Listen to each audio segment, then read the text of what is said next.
Hello and welcome to round number 10 of the Apex Online Racing rFactor 2 Formula One World Championship. We're here for the Korean Grand Prix. My name is Zack Jones, and alongside me is Curtis Kenyon. Curtis, we're here at Korea, obviously a circuit not visited by Formula One in 2018, but has a rich history in years gone by. Yeah, 2010 was the first one. They had 4 races here. The track, possibly, as far as from a driver's perspective, definitely one of the more interesting ones. You have a lot to learn very quickly here. 18 turns, nice long straightaway, bring up your top speed, and it's going to be all about balance today. Yeah, it really is a driver's circuit. There's not a lot of opportunities for overtaking, and the long, fast sweeping corners doesn't encourage, I guess, close racing due to the amount of dirty air that drivers will be experiencing. But the drivers are now heading to the end of the pit lane with the 12-minute qualifying session about to start. We've actually got a 20-minute session, I believe. Yeah, I had to extend it a little bit because of it's kind of a long circuit. It is quite a long circuit, yeah. 5.6 kilometers. I mean, you might as well be racing at the Nürburgring. Well, I think some of the drivers were unhappy with the choice of Korea, but it could be worse. They could be racing around the Nordschleife, which I think for you and me would be the worst thing we could imagine. No. The Nordschleife would be awesome. Getting air in an F1 car? Yes, give me that. Yes. Mark Webber springs to mind as he flies through the Valencia sky, but I think Craig Baxter is in the pit lane at the moment, the championship leader. We'll see who's on circuit that is currently heading round. That might be towards the front of the pack. Keen's on the track. Sam Carpenter. Scott Davison. He's just coming on the track. Jordy Swires, after his performance last week, he's looking good here at Korea as well. So I'm very, very much encouraged by what we could potentially see from Jordy Swires today. And I'm so happy he's still rocking that green stock AOR. Yes, well, I know that the team owner for VD will be in the chat, and I think he's feverishly working away at the new livery for VD Sport. I hope it's green. Unfortunately, it is not green. I've seen what it looks like. It's more of a mosaic pattern, to say the very least, involving shades of grey, red, and white. I'm okay with this. Typical Formula One car, but Philip Kraus is heading now down towards turn 1. It really is a circuit where grip is at an absolute sort of minimum, I guess. They're going to be very careful about where they pick their braking points, because if you sort of miss it, you are going to skate off the track and you're going to understeer and you're going to scrub your tyres. And tyre wear is really very much a factor at this circuit. So Philip now heads into turn number 3 after the first DRS zone. Gets a double dosage of DRS, heading down now towards turn 4 under the hype banner. We're seeing what sector time he sets. Just waiting for the timing to update. It's obviously, this Korean circuit is quite long. It's how long is the actual circuit itself? 5.615 kilometers. Oof. Yeah, so, that's a pretty long circuit. Let's face it. It's fairly stop-start as well, which means that the lap time is going to be even longer. So the sectors here are pretty long. As Philip does a 50.3 in the first sector. They're struggling with live timing. We're going to just see who is going purple. I believe it's Adam Crone, but we're on board with Philip Kraus now. The American driver driving for Zesty Racing, heading through in the middle through the third sector now, as Philip does a 25.5 in the middle sector. Got a car getting out of the way there, not on a fast lap. Philip now heading through the final complex of corners, now into turn number 17 and into, I think 18 is counted as that little kink, but he's going to come towards the line. What's it going to be for Philip Kraus? A 1 minute 35.945, which will put him at the moment as the fastest driver on the circuit, as we've got no one else as a set of time. It's a Zesty Racing 2 at the moment, and it's just been ruined as Brandon O'Hanlon comes through and sets a time.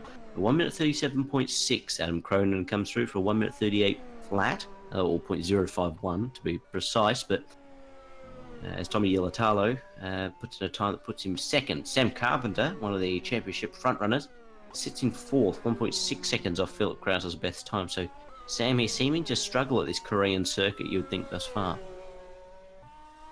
Maybe he just doesn't favor the long tracks. I mean, I'd kind of like to see him at Spa, which is technically longer. But, Technically, yep. I mean, it is what it is. But hey, look at His Ken team, throwing down a his teammate. 136. Kenyon really has seems to have turned the tide on Sam Carpenter. Obviously, Silverstone, we saw him outperform Sam pretty much the entire race weekend, Yeah, we did. and brought his first podium home of the season. Probably not the most legitimate podium of the season we'd seen, as there was a very aggressive move with David Pskovski that I think he got away with in the end because it wasn't reported by Pskovski to the steward. So, Keen very lucky there to get away with it, but nonetheless, he holds on to the podium. Yeah, we should mention Pskovski a little bit. He's had his little bit of share of penalties early in the season, so I think maybe he just kind of took his lick and was like, okay, you know what, he got me there. It is what it is. And honestly, it was a bit of a racing incident. It was a bargy move. It was very much bargy and very aggressive, but I mean, if I was a mod, I would have been like, we are racing, but it is what it is. Pskovski is a heck of a guy, actually. Craig Baxter sets the fastest time of the session, a 1 minute 35.617. So that'll put him at the moment the fastest driver out of all of them. The moment we've only had 10 drivers set a time in Q1, which means that they'll be advancing at the moment, but we've got about 8 or so minutes left in the session before we head to Q2, and the top 10 will progress to the final 7-minute session. Sam Carpenter in the pit lane, heading out onto the circuit, I believe Craig Baxter. We've actually got Kieran Chadwick in 12th place. He is on a lap at the moment. He's done a 50.084 in the first sector, so a decent first sector for Kieran Chadwick. Heading now into the middle sector. He puts in a 25.682, which is green, but not purple from him. So obviously the man second place in the championship at the moment, struggling a little bit in the past few races. Craig Baxter really has stamped his authority on this championship thus far, but as Kieran now comes through the final complex of corners, running towards the line, what's it going to be for Chadwick?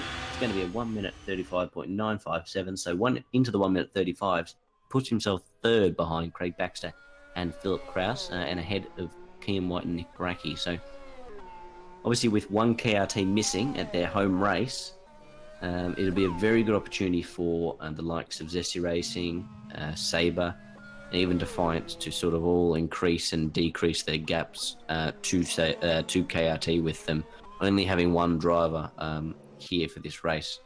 So Defiance leading the constructors, they can use Scott and Craig to extend their gap to KRT, who sit in third at the moment, behind Sabre, who have got both drivers here, and Kian is looking like he's going to carry the team through this Grand Prix weekend. So Kian could do some real damage for KRT and really extend that gap. And obviously, Zesty Racing sit pretty far behind, but within a shout. Obviously, Philip Kraus, the only driver to score points for Zesty Racing this season, you would think that he'll be able to close up the gap in the over the course. But he also needs some support, and he needs Nick Brackie, who's new to the team, to start scoring some points and really start contributing to the team, unlike drivers before him.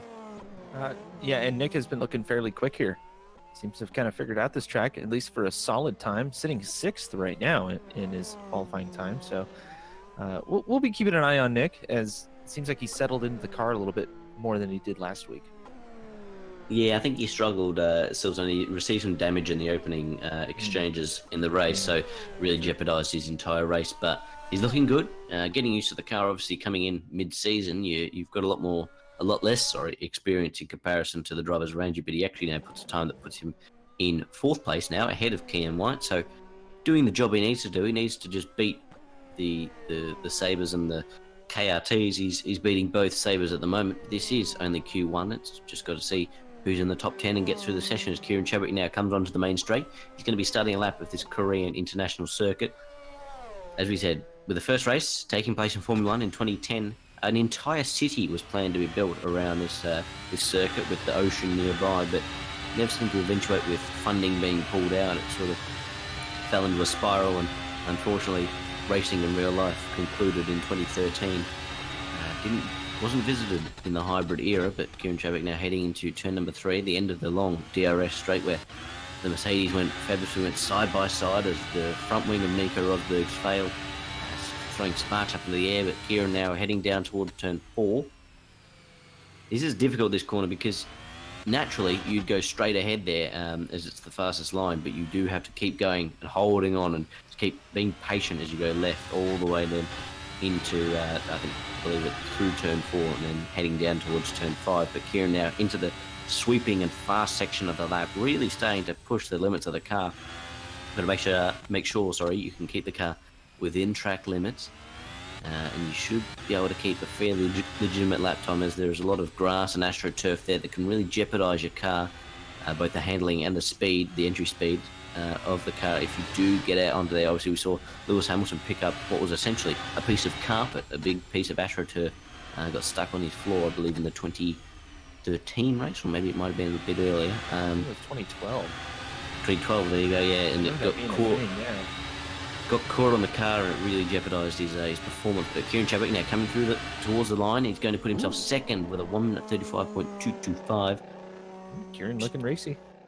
300ths behind Craig Baxter.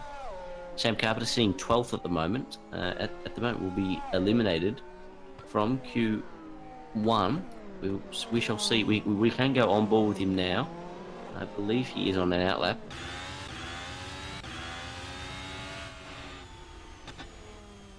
As we can see now, he's following Jacob Reed in the stupid Motorsports car. I do believe this is an outlap, and it has to be from Sam, because he seems to not be pushing at all, but he's just got to make sure he's got a gap to Jacob Reed, because you would think there is a bit of a pace difference, but at the moment, I'm going to say, but Jacob Reed is ahead of Sam Carpenter. Sam Carpenter lets Brandon O'Hanlon through. Sam now demoted to 13th place. He's now going to wind the car up to start his qualifying lap. The pressure is on here for Sam Carpenter, so we shall see if he can improve on his current position. Now heading down towards turn 1, he's got to watch out for Yilatalo there on the outside. The pit lane exit is going to throw up some challenges in the race. Now onto the long back straight, activating DRS. He's got to make sure the cars that are on this back straight get out of the way for him, and especially into the braking zone. Pick up slipstream there, Carpenter. Almost going to try and get an advantage, but the car got out of the way, went back to the pit lane. Misses his braking zone slightly for turn number 3. Keeps the car under control though. He now heads onto this shorter straight with the secondary pit lane on the right hand side, heading now into turn number 4. You've got to make sure that you just be really patient basically as you make your way there through turn 4, and then a short little squirt of the throttle and out down into 5. And basically this entire first sector is about patience, just make sure that the car can turn in and you don't spin it around as you scrub off speed, and you don't scrub your tyres. As we saw Sam, they're scrubbing his tyres a little bit there through the hefty impact zones of the circuit. You've got to be sure to keep the car within the confines of the circuit. A bit screwy there on exit. That's another thing these drivers are going to have to watch out for is their throttle application. The back end of the car is going to get real loose as they have to set up their cars for the center of the corner. It's so important here to keep this momentum up. But, man, it will not surprise me if we see a couple of people spin under power. Definitely, especially if you aren't really experienced with high torque and high power cars. As Sam now comes towards the line, is this going to be enough for an improvement to get himself into Q2? At the moment, it is good enough. He puts himself 7th with a 1 minute 36.161. Philip Kraus goes fastest with a 1 minute 35.117, puts himself just over 8 100ths faster than Craig Baxter. Kieran Chadwick sits in 3rd, got Scott Davison 4th, Nick Brackey 5th. Keon White sits in 6th at the moment, as we've got 53 seconds left in the session. So we see Geordie Zwires bangs in the time, puts himself 4th for VD Sport. So at the moment, it's Kraus, Baxter, Chadwick, Zwires, Davison, Brackey, White, Carpenter, Yilatalo, O'Hanlon progressing to Q2, but we've got 37 seconds left in the session, so we shall see who's going to advance. Wait, Baxter's hitting the line. We've got Jeff Jacobs, actually. He's on circuit, and he is going to be very, very close, marginal indeed, on his actual lap. I don't think he's going to be able to progress to Q2 at the moment because he just doesn't seem to be far enough into the circuit. Dominic Lambrick, yeah, and he spun it. Jacobs has spun it, so yeah. That looks like that'll be it. It looks like it'll be Kraus, Baxter, Chadwick, Zwires, Davidson, Brackey, White, Carpenter, Yilatalo, O'Hanlon progressing through to qualifying number 2, which is it's a fairly stock standard result, but it's very, very interesting to see Sabre Racing so far down 7th and 8th. Obviously, they just got to get into the top 10 as Q2 will decide their position, but it's worrying signs early on here for Sabre. Great sign there for the ZestyOranges, though. Philip Kraus Wonderful signs. Atop Beautiful. the chart right now.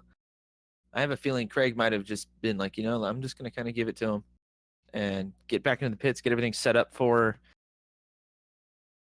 Q2 here as we get underway. Everybody just kind of making their way out on the track right now. Wires is the first car out on the circuit as well, so Geordie here should be the car that puts himself onto provisional pole first, as he'll be the first one to start, and if he gets his way around the entire circuit, finish his lap as well, heading into turn 3.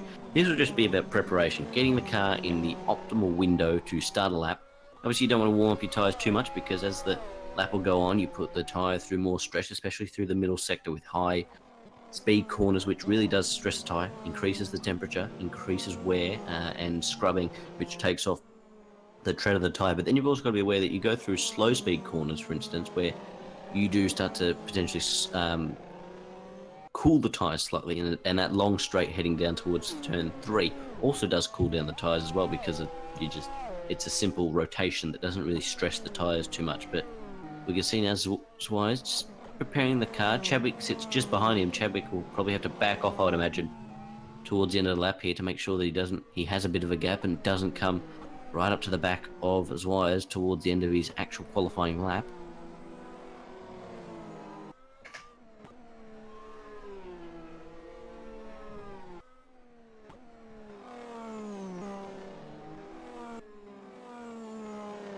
As we can see now, all 10 cars are on the circuit. Geordie Zwires will be heading through the final complex of corners. Let's see if we can go on board with him now, as he's going to start the first flying lap here of qualifying 2. Activating DRS, firing now down towards turn 1. He's got to make sure that he picks his braking mark perfectly. A bit of an under rotation there on the front left. Keeps the car all control. A big slide there on power. He's now going to activate DRS. It'll be a compromised straight line heading down towards turn 3, but he might be able to recover it with a lot of assistance from DRS. Approaching 300 or so kilometers, 320 kilometers an hour, I believe it was there.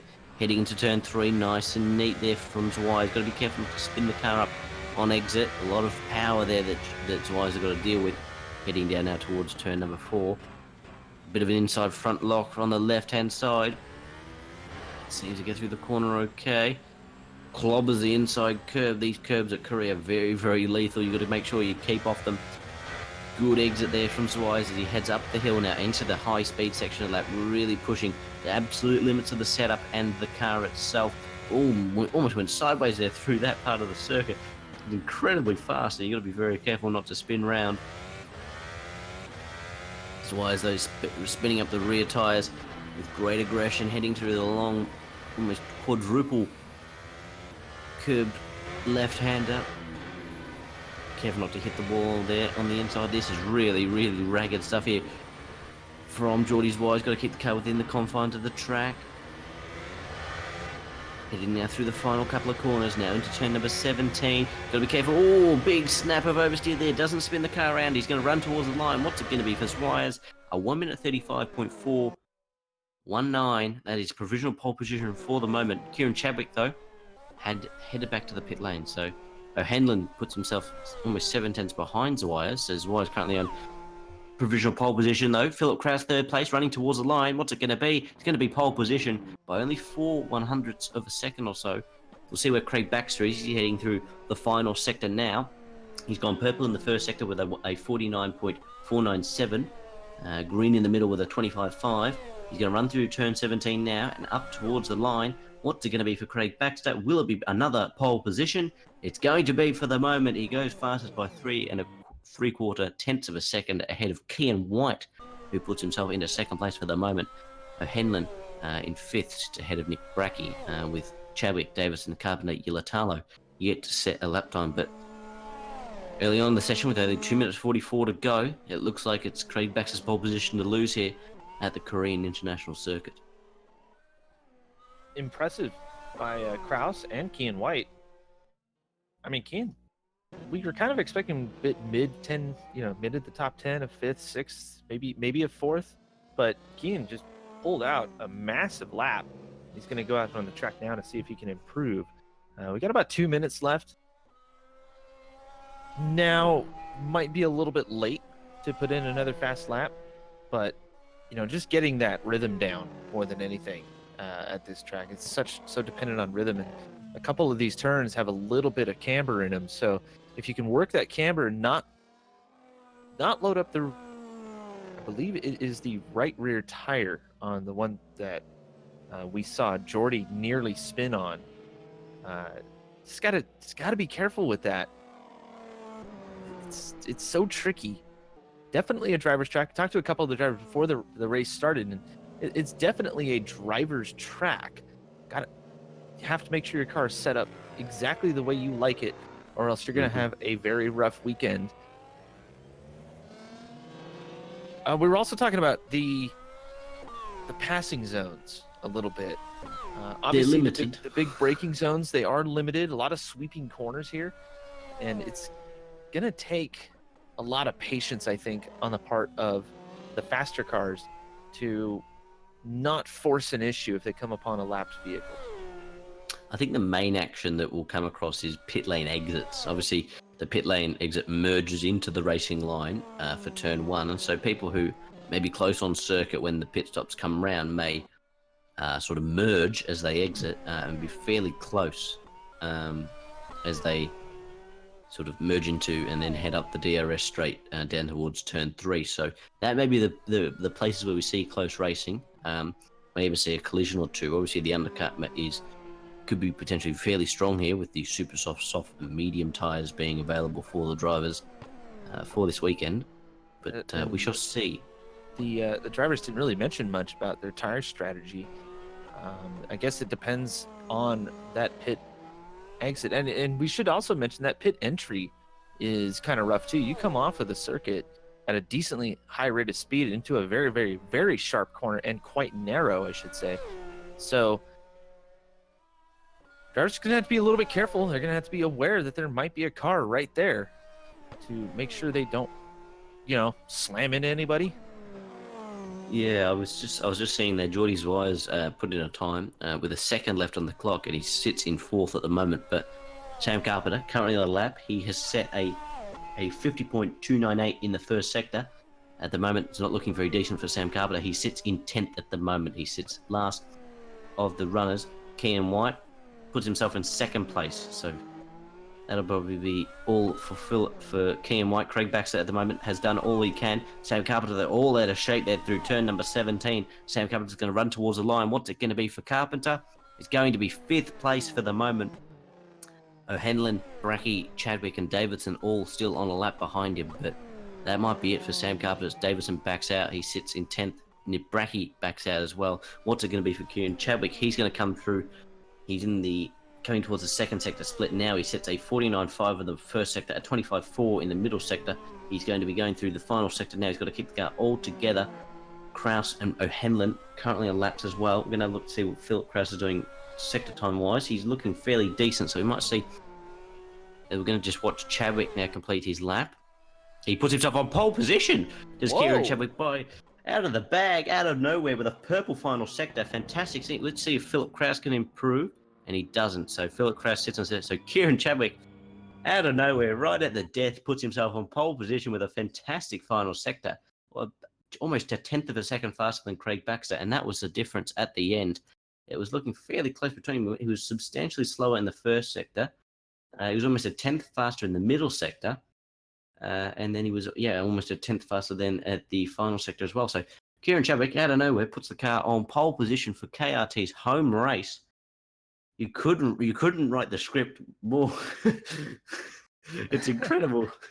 Somebody hired some Rocket League script writers for this one. This is insane.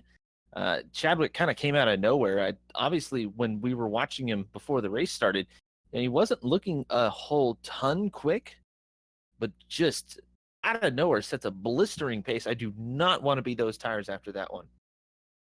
No, I think he would have really, really given the tyres a work through to make sure that he can put himself on pole position for the Korean Grand Prix. Takes another pole position away from Craig Baxter. He won't be very happy with that, I'm sure. But oh well, there's definitely work that Craig Baxter can do. Just got to get Kieran Chadwick off the line is basically all he needs to do. But we're going to have a look now at the Drivers' Championship heading into round number 10. We're going to have a look at the championship standings from the first 9 rounds of the season, obviously the last one being at Silverstone for the British Grand Prix, won by Craig Baxter in dominant fashion, which was a fantastic result. We're going to see if we've got the table ready.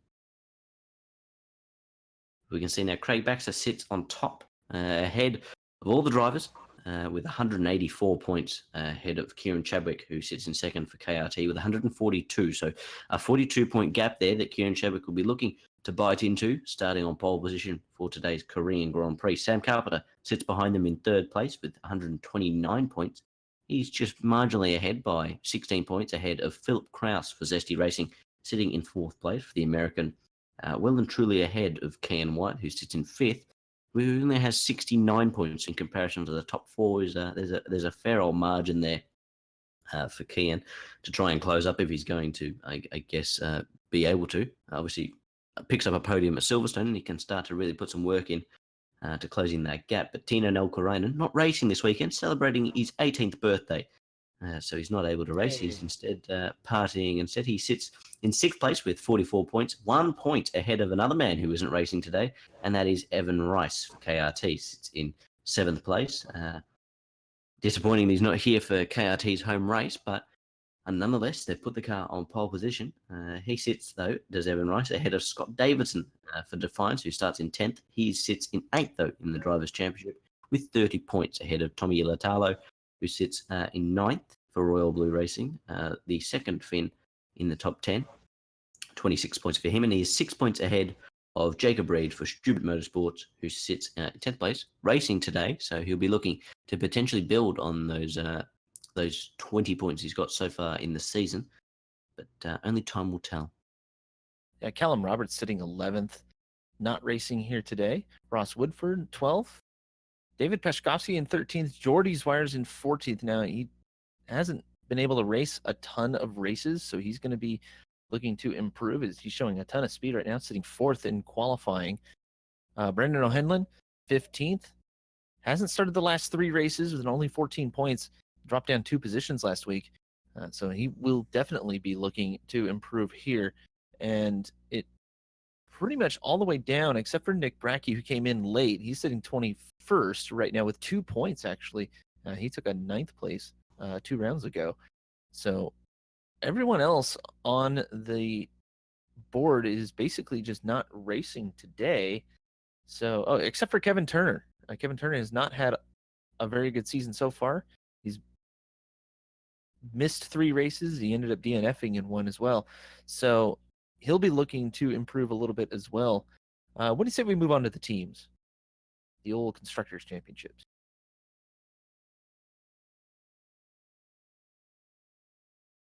Did we lose? Yeah, well, oh, there you are. No, I'm here. The Constructors' Championship, I was just getting the table up. It's Defiance Racing on top by 16 points ahead of Sabre Racing, who moved ahead of KRT after that fantastic result from Kian and Sam last time out. Obviously in Silverstone with KRT struggling down, I believe, in the mid-pack towards the tail end of the points. But KRT sit in third with 185 points, some ways away ahead, of Zesty Racing, sitting in fourth place. And then they are some margin ahead then of ACR Zack Speed, who sit with 58 points. Obviously haven't got either driver racing for ACR Zack Speed, and only the sole driver for Royal Blue, Tommy Ilatalo, sitting in sixth place at the moment. Stupid Motorsports, 21 points, seventh place in the Constructors' Championship. There's a real nice battle pack there from about 7th in the Constructors to maybe about 12th or 13th, I believe. It really is fairly close between the majority of them there. 21 points for Stupid, 17 for Visceral sitting in 8th. 1 point behind them is Drillers, and then a further 2 points behind is Wolf Racing. So it's all to play for there, really, in the midfield. You could have a decent race with 2 drivers, and you could move from 13th in the Constructors to 7th, and it's just it really is all to play for as we head to round 10 of 16. It's heading towards the pointy end of the season where things really start to get very, very interesting. And at this point, you got to keep that consistency up. And if you have not been able to score any points, it's getting very important to get a couple of points in, find your speed, and you may not be running at the extreme top end of the front. Maybe not even a top 3, but a top 5 to top, 5th. Yeah, a solid top 5 place will place you in a decent position, even in your personal driver's points, to set you up for one heck of an end of a season. As the drivers have now entered warm up, they're going to be making sure that they can get in their pits, and they got to practice that pit entrance because it is so quick and right on the binders immediately. Yeah, it'll be a factor in the race as well as the exit as well. They're going to be very, very careful to make sure that nothing goes astray, I guess, for them in the pit stop. The man that I've been a bit concerned by, to say the very least, so far in this race is Adrian Faber. Really seemed to be causing some of the drivers a bit of an issue traffic-wise. So we'll see how he progresses throughout the race, but he'll be one to watch out. He's sort of a bit reminiscent of David Puskovsky in Azerbaijan, but we can see now Craig Baxter is sitting in the box, sitting in the way at the moment. But we've got 3 minutes and 54 seconds until we head to the grid for 38 laps of the Korean International Circuit, a long circuit at that. But hopefully 38 laps of pure electrifying racing where we'll have passes aplenty ahead, especially heading down the main straight. But it'll be Kieran Chapik that will lead the pack into turn 1. And you kind of just have to keep it clean for the start. The turn 1 is quite treacherous, a bit of a double apex with turn 2, and then that long straight. No DRS, of course. Slipstream will be crucial. Well, really the whole race, but especially on that first lap, you just got to keep yourself in a decent spot, watch your braking points, and everybody else is going to be braking early because of cold tires. So, man, it's going to be a little bit hairy there for the first maybe 2 laps or so. Once the field spreads out, then it'll be down to the drivers. Put their heads down and get those quick laps in. Try to make up as many positions as possible before everybody really starts to spread out. Well, they've got to remember that if they are to lose their front wing into turn 3 or into turn 1 even, they've got to go around 16 or 17 corners before they get to the pit lane. A corner where it's high downforce and high cornering speeds. When you don't have half the aerodynamics of a car, you are really going to struggle. And so, yeah, it's sort of race over almost if you do manage to lose your front wing. You've also got to be careful that we may see 3 wide, 4 wide moments even potentially heading down towards turn 3 if cars are getting fairly equal runs and slipstream is allowing for the drivers to really go for it. They've also just got to be aware that if they're on the inside, they've got to be careful. They may have to think about the fact that there may be 3 cars going side by side, which would make us commentators go absolutely berserk, but it's a realistic possibility. I was just sitting on board with Nick Brackey right now, and so was I. That was brutal trying to come into the pits that way. You do that in the race, and you're done. It's it's really, really difficult to get it right, and obviously you want to try and lose the least amount of time as possible. And no rubber out there either, so there is no grip. You go from a very grippy racetrack once these tires wear in to ice. It's too bad Tino isn't here because he'd probably excel at that little part of the track. Oh, Kimi Räikkönen himself, the Iceman, Dino Nokarainen. But no, he's unfortunately not here. Celebrating his 18th birthday. Yeah, he's celebrating, man. He's probably sloshed out of his mind. Not good enough. You've got to be dedicated to AOR. We thank you for watching. Wherever you are in the world. Yeah, how about that World Cup game today? Oh my goodness, Mexico. What? Oh, we don't have any Mexicans in the field, unfortunately, but no, dude. Well, I could almost say about Belgium's result as well, beating. I believe they I can't actually now. I've completely forgotten who they played. Tunisia. They played Tunisia. We've actually. we do have one Belgium in the field, Jeff Jacobs. He'll be very happy, riding on a wave of pride and joy. Belgium beat Tunisia 5-2, I believe. And I wonder if KRT is going to be just attacking as hard as possible. You know, the South Korean team had a bit of a rough day today, so. South Korean team, or are we talking the other side of the border? You know, home race. Korean teams. Korean teams in general. But I can see Evan Rice. He's watching on a legal satellite. He is watching the broadcast, but he's unfortunately illegal not satellite.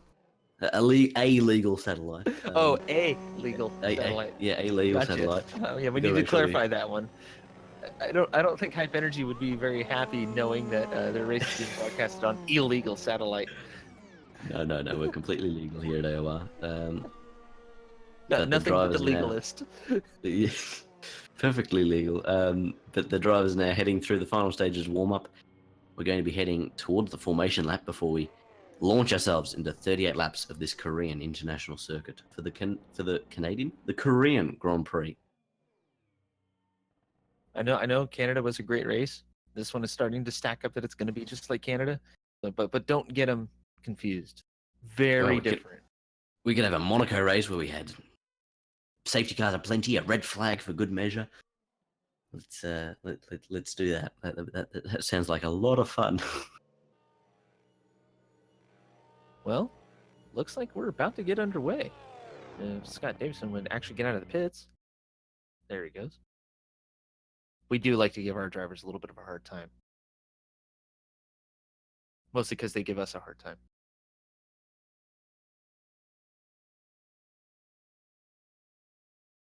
But yeah, the Korean Grand Prix looking like it's going to be a heck of a race. Definitely going to come down to how the drivers perform around a very challenging circuit. Kind of hard to memorize. Got to get the rhythm correct. And if you're just a little bit off, it could send you way off the track or even into one of the close walls that line the circuit. As it's, did we lose Zack again? No, I'm here. Okay, cool. I'm just reading the chat. A little weird. It's a little weird when you get quiet. Oh, it is 4 a.m. Well, yeah, that's true.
Of the 4 here in Korea. Tommy Yilatalo sitting 8th place, also showing a lot of speed as of late, just needs to work on that consistency and get through the middle part of this particular race. Nick Brackey sitting in 9th place, one of the newcomers to the F1 circuit here at AOR. And Scott Davison, 10th place, bit of a rough go in qualifying. He'll be looking to improve quickly. Yeah, he sits ahead of Jacob Reed for Stupid Motorsport in 11th place, ahead of Jeff Jacobs for Core Racing. 13th place, it's Adrian Faber in the AOR test team, running as a reserve for this race, and he's ahead of Adam Cronin for Drillers Motorsport. And in 15th place is Dominic Lambrix in the other S2 racing car, sitting in 15th. Rounding out the field, though, Kevin Turner, 16th, looking for the experience, and Asger Hebsgaard, who we saw a lot of promise in the early part of this season, hasn't had good results as of late. Well, he'll just be looking to more or less prove himself and have a little bit of fun out there, rounding out the field as they are making their way to the grid. This first turn is going to be absolute insanity. Insanity is probably an understatement, I would imagine. It's going to have it all. We'll see what will happen between Baxter and Chadwick. As I imagine it'll be incredibly close, but we will wait now for them to line up on the grid. We'll get the 5 red lights to get us underway as we now build towards the 5 red lights. We're underway here at Korea. It's a fantastic start there from Philip Krause. He's going to gate the lead here as he turns into turn 1. Baxter, Chadwick, caught napping into turn 1. It's going to be Philip Krause who's now going to lead the field down towards the straight. Is that going to be Geordie's Wise on the grass there, trying to go around the outside of Cam White? So Cam White slots himself into second. Craig Baxter's in the slipstream. Here he goes. He's in third place. He's going to be trying to go for a move. Cam White's going to defend to the inside as they head into the braking zone of turn number 3 for the first time. Philip Krause leads the field ahead of Cam White. Craig Baxter there gets pushed out wide as Sam Carpenter makes a fantastic start there, puts himself up into 4th place ahead of Kieran Chadwick. The pole man's down now into 5th place ahead of Geordie's Wires, who's got absolutely pushed about there. Was up to 3rd, now down to 6th. Oh my God. It's getting incredibly close there with the gaggle of cars behind. Cam White there pushes Craig Baxter wide, and they get into lock there between each other. Sam Carpenter's up to 4th, and that's Craig Baxter round. Cam White as well. Oh, and he tags Scott Davison. So Cam White here absolutely abusing the Defiance cars in the early stages of the race. Craig Baxter, the championship leader, relegated down to 16th place in this race as Philip Krause leads ahead of Sam Carpenter and Kieran Chadwick. Geordie's Wires now up to 4th with Tommy Latalo up to 5th, completing the top 5. That is action aplenty. Cam White was 2nd, now 17th. Is a absolutely horrendous start for him. We need to mention Brandon O'Henland finds himself in 6th place in the S2 racing car. Just kept his nose clean, did a fantastic job. Now let's see if he can keep up what's basically been given to him. Fantastic mid-top 10 for him. That was I actually am absolutely speechless as to what happened to the front row there at the start. Craig and Kieran caught napping. I'm seeing in the chat that apparently that Kieran had his eyes closed at the start, so a bad time to blink for Kieran Chadwick. He misses the start, and he's unfortunately down now into 3rd place after starting on pole. But it's fantastic news for Zesty Racing. They lead this Korean Grand Prix, heading down into turn 3 for the 2nd time. Sam Carpenter has got himself up into 2nd place, so that's fantastic. If he wants to try and take some points in this championship. Craig Baxter's now up to 14th place, Cam White up to 15th. So they're making their way through the field, and they've got to be careful not to add to the damage that I would assume they've got. But unfortunately, I've got to put the blame smack bang on Cam White there. It was an absolutely outrageous manoeuvre up on the inside, which then put Craig Baxter out wide. Cam White then followed him out wide and just continued the old barging manoeuvre, spun himself round and hit Scott Davison on his way around as well. So I would expect some serious penalties there for Cam White. Penalties, yes, and that right there is the slight inexperience that Kian has, and he's so used to running towards the front. Now he's got a pack to run through. Well, he's going to have to keep his nose clean. He's got to keep himself calm and make sure he doesn't make any mistakes, as Baxter himself actually goes around Turner on the outside, makes it stick. Kevin Turner, great move. Like, oh my God. Yeah, I'm going to let this guy through. In awe. Yep, that was he's put himself up into 12th place, and he's got some work to do. I'd imagine that he'll be able to put himself well inside the top 5. I think Craig Baxter, he has the pace over the rest of the field. He'll be able to put himself well inside the top 5 at the end of this race, obviously with strategy working in his favour, and this track sort of does allow for good racing and allows for cars to get closer, especially when you're as fast as Craig Baxter, as he now climbing right up to the back of Adam Cronin, who sits in 11th place. But Philip Krause leads here on lap 3 of the Korean Grand Prix. The positions aren't changing at the front. We've actually got O'Hanlon loses a place, but Cronin goes wide. Craig Baxter takes that place absolutely no problem at all. Up to 11th place now for Baxter. So he gained 6 places in the opening two laps of the race thus far. Now he's got to stay and start hunting down Asger Hedsgaard ahead as Nick Brackey moves up into 8th place for Zesty Racing inside the top 10. He moves himself ahead of Jacob Reed. O'Hanlon is the next car for Brackey, but he's got to watch it out in his mirrors because the stupid motorsport car of Reed will be closing on the Zesty Racing machine. Obviously, super soft tyres for Nick Brackey, soft tyres for Reed. There's a bit of a pace difference there, and Brackey should start to pull ahead, but as we've got Faber and Lambrecht in the pits, which I believe are retirements. Dominic Lambrecht missing both a front and a rear wing. Yeah, they go a little bit argy-bargy in the backfield. Like I said, got to make sure you hit those lines. Don't get close to those walls that seem to kind of litter around the circuit, as Dominic Lambrecht's learning that the hard way.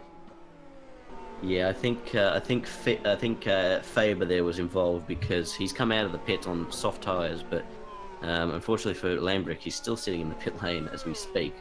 Obviously, big damage there. But it's Philip Krause who's coming round the final couple of corners now to complete lap number 3 of this Korean Grand Prix. He now is leading by about 2.3 seconds over Sam Carpenter. We can see Jacob Reed's in the pit lane. Craig Baxter is up to 10th place in the race. Ahead now of Jacob Reed, who pits and is just sitting ahead of Adam Cronin as well. So it'll be interesting to see how quickly Craig Baxter can ascend up this field. He's gained massively, has he, on Asger Hedsgaard. Let's see if we can go on board with the Scottish driver. He'll be having DRS as we're on lap 4 of the Grand Prix. He'll be closing up massively here on Asger Hedsgaard. Will he go for a dive bomb move into turn 3? It looks like he's almost close enough to do so. And he's going to go up on the inside. Is Baxter into 3? And he does that move with great perfection. And he now moves himself up into 9th place in the race. Nick Brackey is the next car for him. Obviously, ways away ahead, about 4 or so seconds. So it'd be interesting to see if he can close that gap up. Obviously, there's a gaggle of cars ahead of him, fighting all for position, with the likes of Brackey, O'Hanlon, Davidson, his teammate, involved in that as well. So it'd be interesting to see where they can go, and just how far ahead the leaders are gapping the rest of the field as well. We'll see what the gap. There's a bit of a gap growing between the top 3 and the rest of the field. So we'll see how that's going for him. Brackey, though, in the slipstream, right behind Brandon O'Hanlon's going to be careful of the dirty air. And the dirty air plays an effect there, and he gets washed out wide. Looks like he could keep it close. Reed's still in the pit lane. Might be a retirement. Reed is actually DNF'd, yeah. There you go, retirement for Reed. Another one to add to his collection, it seems, so far in this season. O'Hanlon is holding off Nick Brackey, but also attacking Scott Davidson for position, number 6 in the Grand Prix. As Philip Krause leads here. Lap number 5 of this Korean Grand Prix ahead of Sam Carpenter and Kieran Chadwick. Craig Baxter, the championship leader, sits in 9th place after early contact with Keyon White in the opening corners of this race. Oh, and Keon's out. Keon's in the pit lane. Keon is he's out of this race, so that's probably the worst thing for... Hang on a second, sorry to interrupt you there, but Chadwick with a pass going into turn 3, it looks like, on Sam Carpenter. Jordy's Wires is lurking as well, but they both locked up. That could spell a little bit of a disaster there for both Sam and Chadwick, as Carpenter looking on the outside. Oh, getting very close on Chadwick, super close. But it looks like Chadwick will secure this spot at least for the rest of the sector. Yeah, it'll be interesting to see if Sam's going to be so dedicated to try and get that position back. But yeah, as you said, Geordie's Wires looming. Sam Carpenter goes way off the circuit there. A lot of underscrub, and here comes Geordie's Wires. He's going to go up on the inside into the... Oh my goodness! And they made contact! Geordie's Wires is round. Sam Carpenter, I think, has managed to get away unscathed. A bit of damage there, I would think, to Carpenter's car. I think Sam Carpenter there may have unfortunately turned in there on Geordie's Wires, as Wires had a bit of his car alongside the Sabre. He had a lot. His Wires had the position. Sabre cars here, turning their cars into more of a demolition derby rather than a Grand Prix. In the opening stages of this race, they're really starting to cause the other drivers around them a bit of an issue. But unfortunately, literally sabers flying. Sabres flying, a dagger through the heart almost for Defiance. But Geordie's Wise sits in 5th place, hasn't lost too much. He's sits just ahead of Brandon O'Hanlon, so. but we see actually O'Hanlon there moved ahead of Scott Davidson. So we'll see if Nick Brackey can get close enough to make a move on Scott Davidson, because Craig's teammate, Scott Davidson, will be watching out, because Craig himself will be coming up behind them, as he'll be having DRS, as Craig Baxter sitting in 9th place at the moment, number 9 in 9th, DRS activated, heading down the long back straight down towards turn number 3. And we can see, Brackey with a big move on the inside, this half spin there for the car. I think there was contact between the two. Craig Baxter's going to have a fantastic exit here. Will Nick Brackey bother to attack? I don't think so. It looks like Craig Baxter's going to move ahead. Will he chop his nose off into the braking zone? No, Craig Baxter has to hold the inside. He knows that Brackey's there. He can't go cutting him off yet, but it looks though position is made. Brackey down to 9th. Baxter now up to 8th and on a charge back up towards the pointy end of the field. Brackey looking a little bit shaky right now. He might have overheated those tires in a big fight.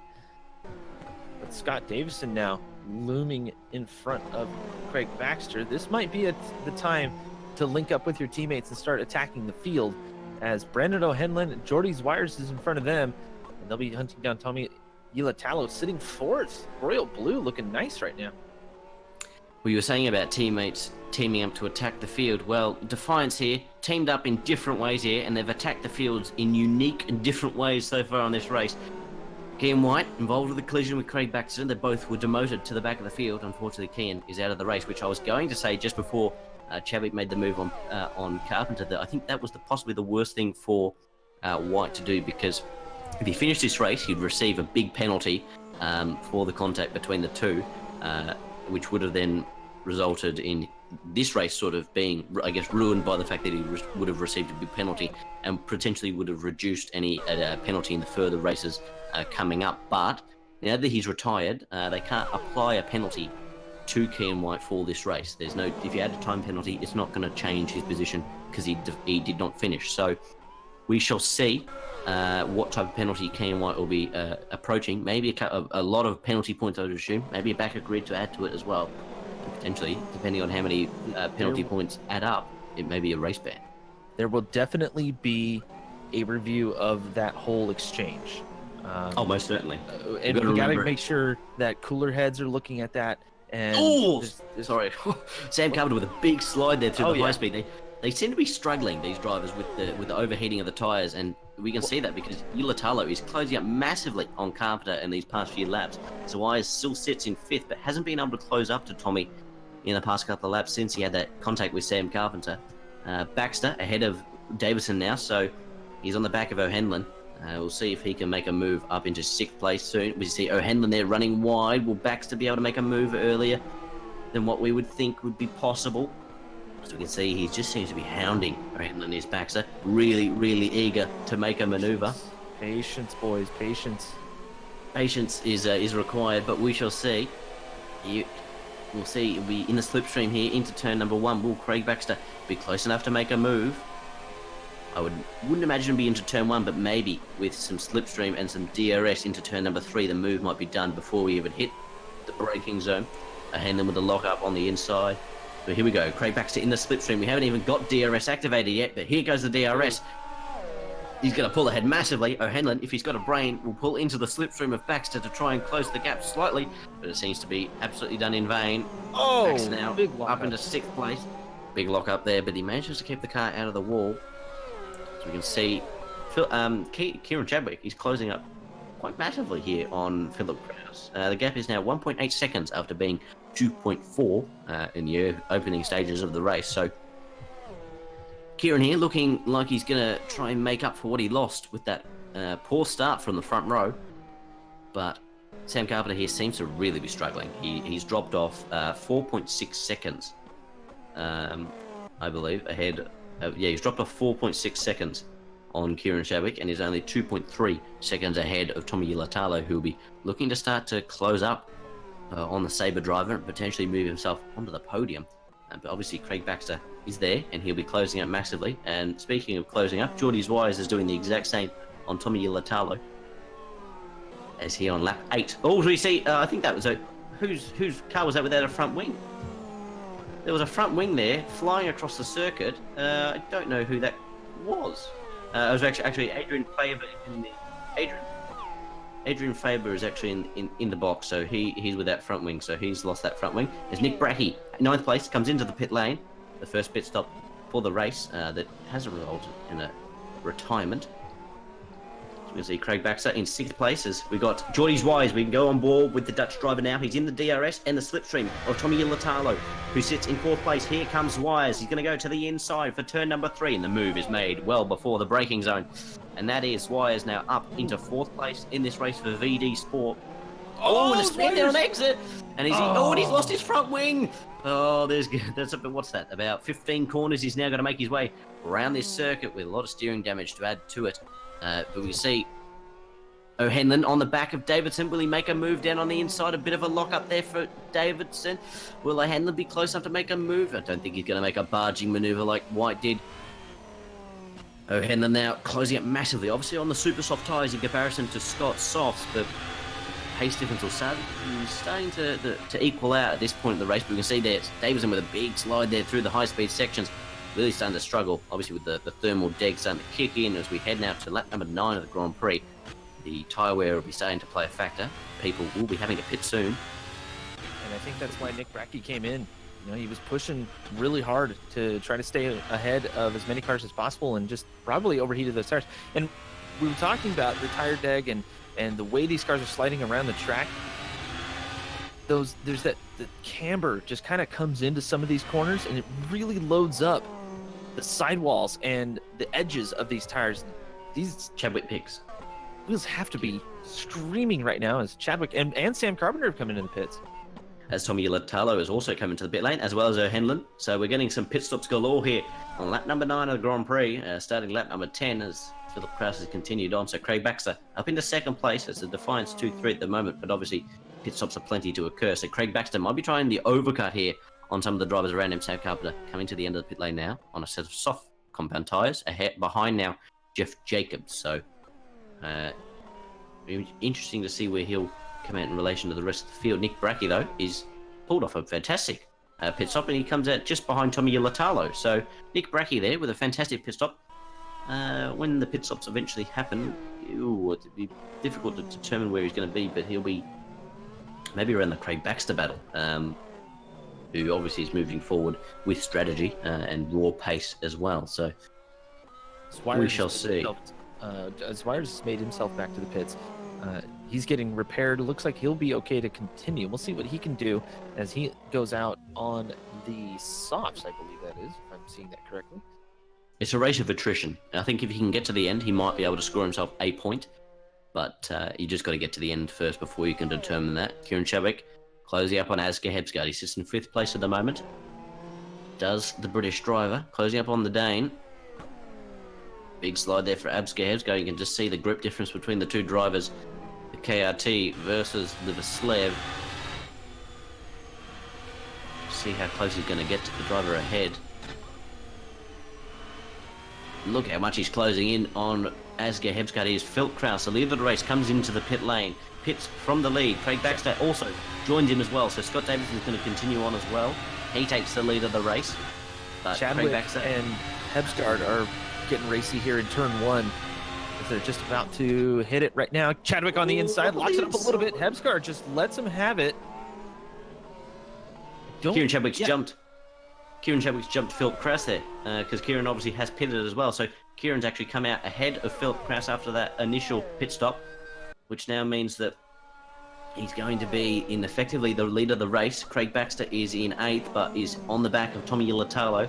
Turner, Hebsgaard yet to pit, so this will be essentially the battle for 5th place in the race. Let's see if Craig Baxter will go for a move up on the inside of Ilatalo. Oh, we looked at it. It was a half chance. Ilatalo sort of left the door ajar, but not completely open. In the slipstream now down towards turn number 4. Will Craig Baxter be close enough to make a diving move up on the inside? He indicates that he's going to. A big lock up on the inside front left. And isn't close enough to make a move. Will he go for a move like Kenyon did on the opening lap? No, not close enough, but foolish enough to do that. So now it's just a game of patience for Craig. You can see the fact that Ilatalo is struggling. And it'll be just a matter of time before he can get himself ahead of the Royal Blue. Big slide there as well for him. Craig Baxter, though, suffering a bit of dirty air from the car ahead. He's going to start to push him out wide, but he's got to be cautious in what he does here. He's got to think about the fact that, yes, I do close up on the car ahead, but I also got to encounter some dirty air as well. But we can see Geordie's wires out of the race as well. So 11 runners left in this Grand Prix. I think Geordie just suffered some of that suspension damage, some steering failure as well, and decided to just come in. And you know what? That's a good move. You know, you proved that you're fast. Now you got to get your consistency. Let's move on to the next one. That's Scott Davison into the pits now. He's going to be dropping down the order, as really the rest of the field is fairly close. The whole top 10 is within striking distance. He's continuing on. He's charging on, is Asger Hebsgaard. He sits in 3rd place at the moment. Kevin Turner as well sits in 5th. They are yet to pit. They're the only drivers left in the field.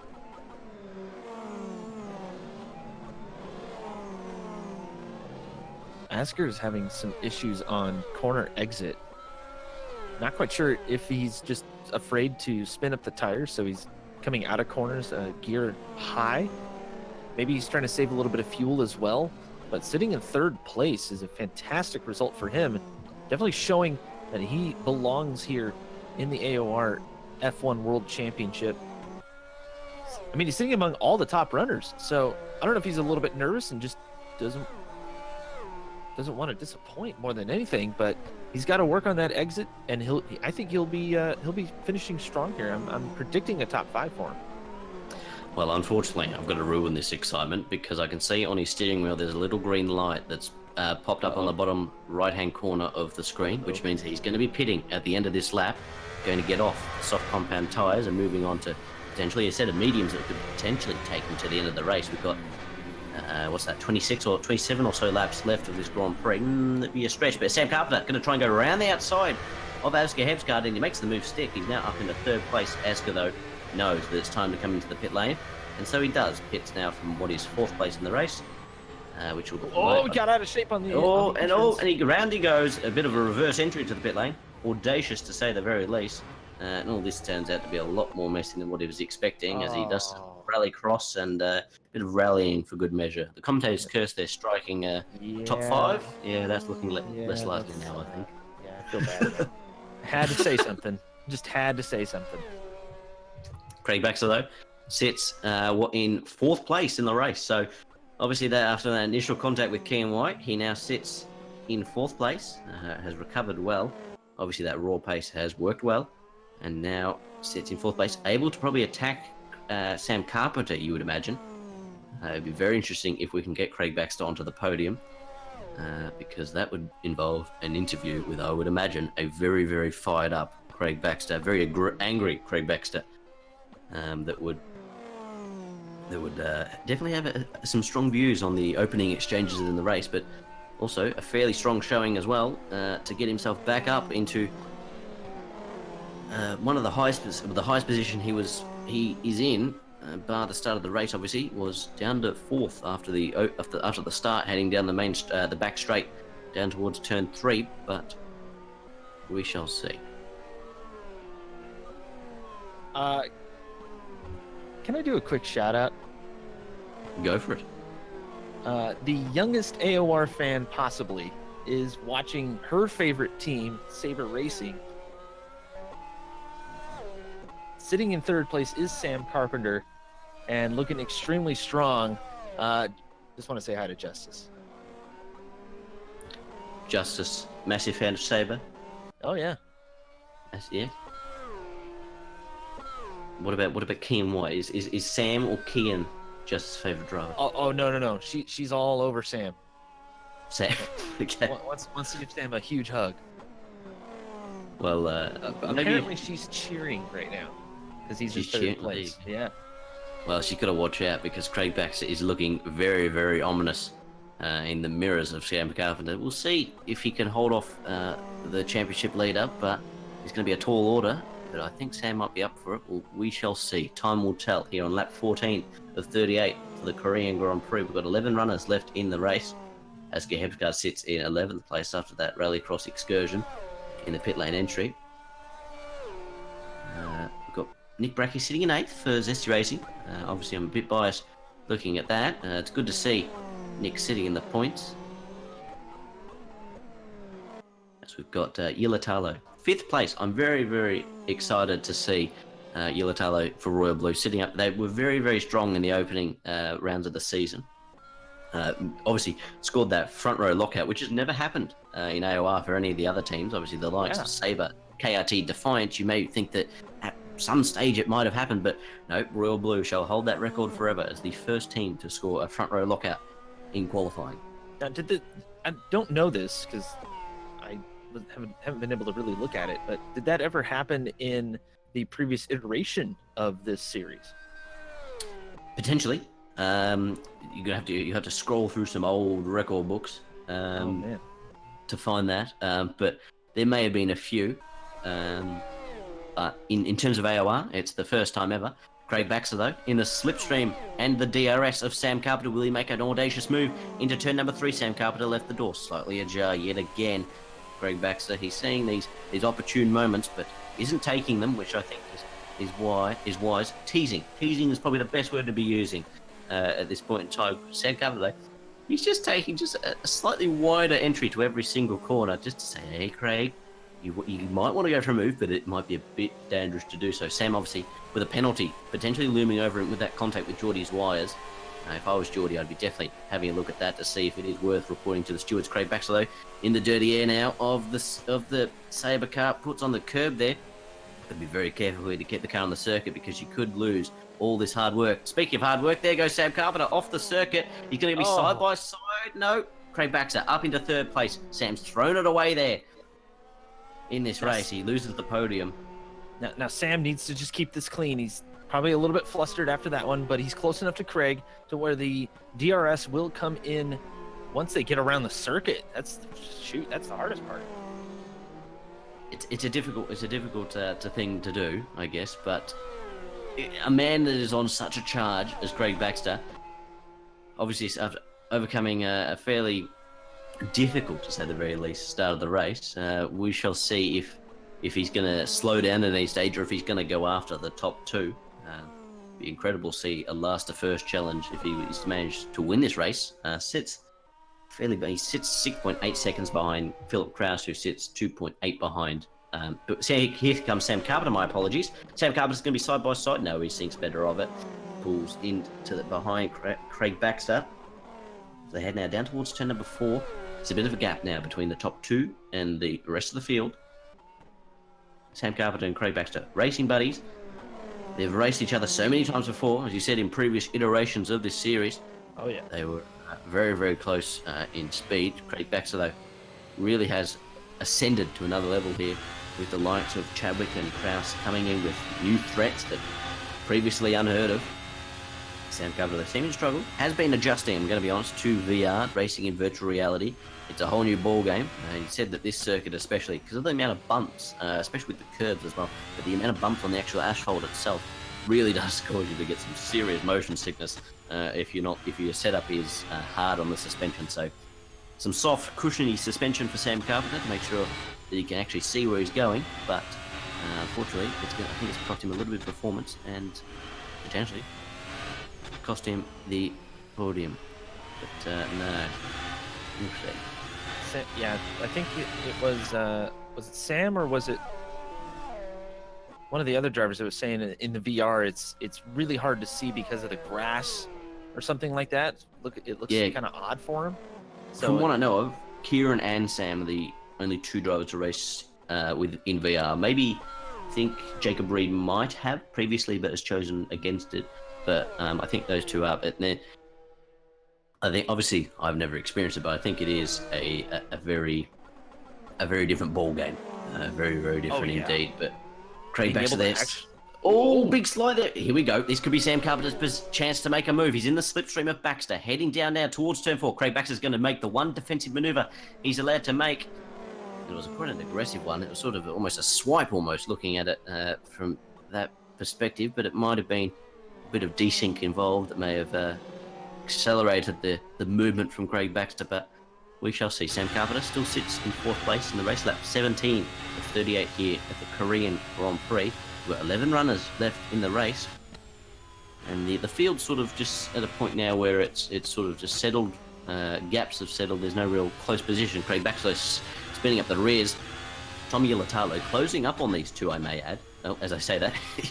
Yeah, as you say that, he's now just run off the circuit. And you mentioned the curbs in qualifying, I believe it was. They are knife edge, very dangerous. You get a little bit too far over them, and it just sucks you right off the track as the floor bottoms out. So Tommy Ilatalo needs to clean it up a little bit.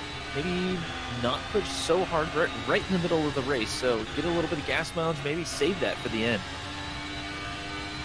Yeah, well, some of the drivers were saying that fuel is tight on this circuit. So the longer you can stay in the slipstream, like Sam Carpenter is doing at the moment, the more fuel you can save. And if you, for example, if you had to, I don't know, be spun round and had to attack your way through the field, you may be burning some more fuel than the likes of Philip Kraus and Kieran Chadwick sitting out at the moment in the lead of the race. Craig Baxter. Craig Baxter is the prime example of this, but who knows? Maybe the pace difference might be so extreme that he can actually turn down the engine and still get past, but we shall see if he can get to the end of the race. But him and Sam still running in tandem for third and fourth at the moment. Defiance ahead of Sabre. On lap 18 of the Korean Grand Prix. I've just received a message that I'm probably going to be a dead man because of earlier shout-outs. But you know what, that's okay. We got a heck of a race on our hands as Sam Carpenter kind of just keeping the gap, it seems like. You mentioned the gas mileage. He's not burning his tires up. He's actually running a fairly conservative race. And he's got to make sure, though, that Craig Baxter does not run away from him. Looking at about just under a second of a lead right now does Craig Baxter over Sam Carpenter. So yeah, just got to make sure, it's one of those deals. But Philip Kraus still keeping Chadwick about a second ahead, that gap. So he has closed that gap. Yeah, that's actually closed up. Yeah, so that has gotten a lot closer than it has ever been before. We actually should see, Philip is going to have DRS on this back straight, so we shall see. He activates DRS now, building up the top speed in the slipstream of Kieran Chadwick. We won't be close enough, I don't think, to make a move for the lead of the race at this stage, but maybe just get closer and start to apply some pressure. We could see a potential move by Philip Kraus to put himself up into the lead of the race and potentially on course to make his second win of the season, but we shall see. And Kraus just needs to keep it clean at this point. The wash, the dirty air is going to start affecting him quite a bit, Nick especially Brecky's in the second sector as Nick Brecky went around his teammate. Come on, Nick, what are you doing? He was in 10th. He was actually in 8th, but now he's been demoted down to 11th and flies into the pit lane, the last of the current runners on the circuit. Let's see what tyres Nick goes on to. You change onto the soft compound tyres. Won't take him to the end, I wouldn't think, but it'll take him towards maybe the end to maybe put on some super softs to blast to the finish line. We're nearing up on the halfway point here fairly quick. In fact, I believe we're at halfway through this race, and it's admittedly been a bit of a banger for many of the drivers. Oh, I like that pun. That was very, very clever. Hey, every once in a while. Philip! Oh, jeez! Oh, God, that was close. He was closing it massively on Kieran Chadwick, but he overcooked it there through turn number 17 and almost went across the grass and into the wall. But the gap hasn't changed since that little excursion. But we shall see now. He's in the slipstream and the DRS of Kieran Chadwick. Let's see if he's going to be close enough to make a move. The gap is closing ever so much. It sits at 5.5 tenths of a second as they head into turn number 4. Ooh, lock up. Turn number 3. Oh, jeez. That exit. Lock up there for Chadwick. It's a poor exit there for Chadwick, and that's going to allow Philip Kraus to close up even more with some more slipstream down towards turn number 4. Will an audacious move be made up on the inside? No. Oh, he just got on the gas a little bit too early. Kraus had a great idea of going for the late apex for a touch more straightaway speed coming out of that corner, but he got on the gas a little bit too much. Did it again there. Oh, he's getting a little antsy. They're styling it. They're styling their way around this Korean international circuit. Okay, that's exactly what's happening. Maybe the KRT's out of control, but the Zesty Racing car in complete control. Complete control. Yep. 5.6 kilometer circuit or 6. Yes, it's a long circuit. That one. This You were correct. It's 5.6. Yes. Oh, what a I'm going to say that I knew that, but it wasn't a guess. But gap sits at 9/10 of a second between the top two. What about the cars behind them? Craig Baxter sits 7.3 seconds behind Philip Kraus, who has now got a gap of 3.5 seconds to Sam Carpenter. Yilatalo, 8.8 seconds then behind Sam Carpenter. Davidson, 3.8 behind him, followed by 6.5 seconds then to Brendan O'Hanlon, with a 22.8 second gap then to Jeff Jacobs. Kevin Turner, 2.8 seconds behind him. Asger Hepsgaard, 2.1. And Nick Brackey, a further 21 seconds behind him. So we shall see how close they'll be. But we can see in terms of closeness, here comes Philip Kraus on Kieran Chadwick. Down on the inside into turn number 3. Philip Kraus going to go up on the inside and into the lead of the race here at Korea. But it's not over yet. Here comes Kieran Chadwick. They're going to be in the slipstream of each other. Heading down now into turn number 4. Looks as though that Philip Kraus is going to defend the inside line. And looks as though that it may be all over there for the moment between Kraus and Chadwick. It's now Philip Kraus who leads the race here for the second time for Zesty Racing after taking the lead at the opening lap of the Grand Prix. Kieran Chadwick now down to second place and now ahead of Craig Baxter. Wow, Kraus just took off. It was a great move. It was a fantastic move in slipstream. DRS working to effect. Korea providing some fantastic overtaking. It's funny, we were talking, both you and I were talking before this race, and we thought there wasn't going to be too much action because we mentioned before, this is a driver's track. You have to be so careful around here and go as quickly as possible without ruining your car. And it's turning into quite a surprising race. Surprising is probably a bit of an understatement, I think, because I still actually cannot fathom what happened at the start of the race with the top two just didn't really move off the line in comparison to the rest of the field. Kieran Chadwick, the man in second place, comes into the pit lane, which now promotes Craig Baxter up into second place, where he started this Grand Prix. Sam Carpenter now moves up into third as well. So it'll be interesting to see where Chadwick's going to come out in the relation to the rest of the field, either behind or ahead of Yilatalo. Actually, he will come out ahead because Yilatalo is coming into the pit lane himself. So, but actually, Scott Davison comes out marginally ahead of Kieran Chadwick. So the Brit moves ahead of Kieran Chadwick, which is going to help his teammate, Craig Baxter, a lot by being ahead. He's going to basically just make sure that he can keep that car behind and slow Kieran down as much as possible and allow Craig Baxter to potentially grab second place in this race. But we can see now Chadwick closing up massively on Davidson. Davidson's going to defend the outside line here into turn number 4. Will Chadwick make a move? No, he's not going to be close enough this time around to make a move. Obviously, Kieran Chadwick with much fresher tyres in comparison to Scott Davison. The softs of Davison versus the fresh mediums of Chadwick. You can see that Chadwick's just got to not overcook it. He's just going to be methodical, and he's just got to pick his time. And he's got to be careful because he's obviously on colder tyres with less grip than the compound ahead of him. He can't carry the same speed that Davidson's probably able to carry through the corners, but you just got to be aware of that as time goes on. Is this the first time we've seen mediums in action? I think Nick Brackey was on him in the middle stint of this race. Of this race, yeah, but I mean, we haven't seen mediums at all this year. Oh, maybe. I can't remember. Fairly certain. I'll have to go back and look, because the mediums, a lot of drivers were saying that the mediums, they don't offer up much of an advantage as far as being able to last longer as Sam Carpenter dives into the pits. Chadwick will move up there. They don't seem to last as long as they need to based on the grip that you get, but that might have been adjusted. We're going to have to talk to the tire engineers. We were not informed of this, so I apologize for my bit of surprise at Chadwick's decision to go with the mediums, but we'll definitely be watching that one. I think that's now a strategic decision that will get him to the end of the race as well. Obviously, being on the mediums, yeah, it'll be close, but I think it should give him the flexibility to get to the end of the race as Jeff Jacobs comes into the pit lane from what is 10th place.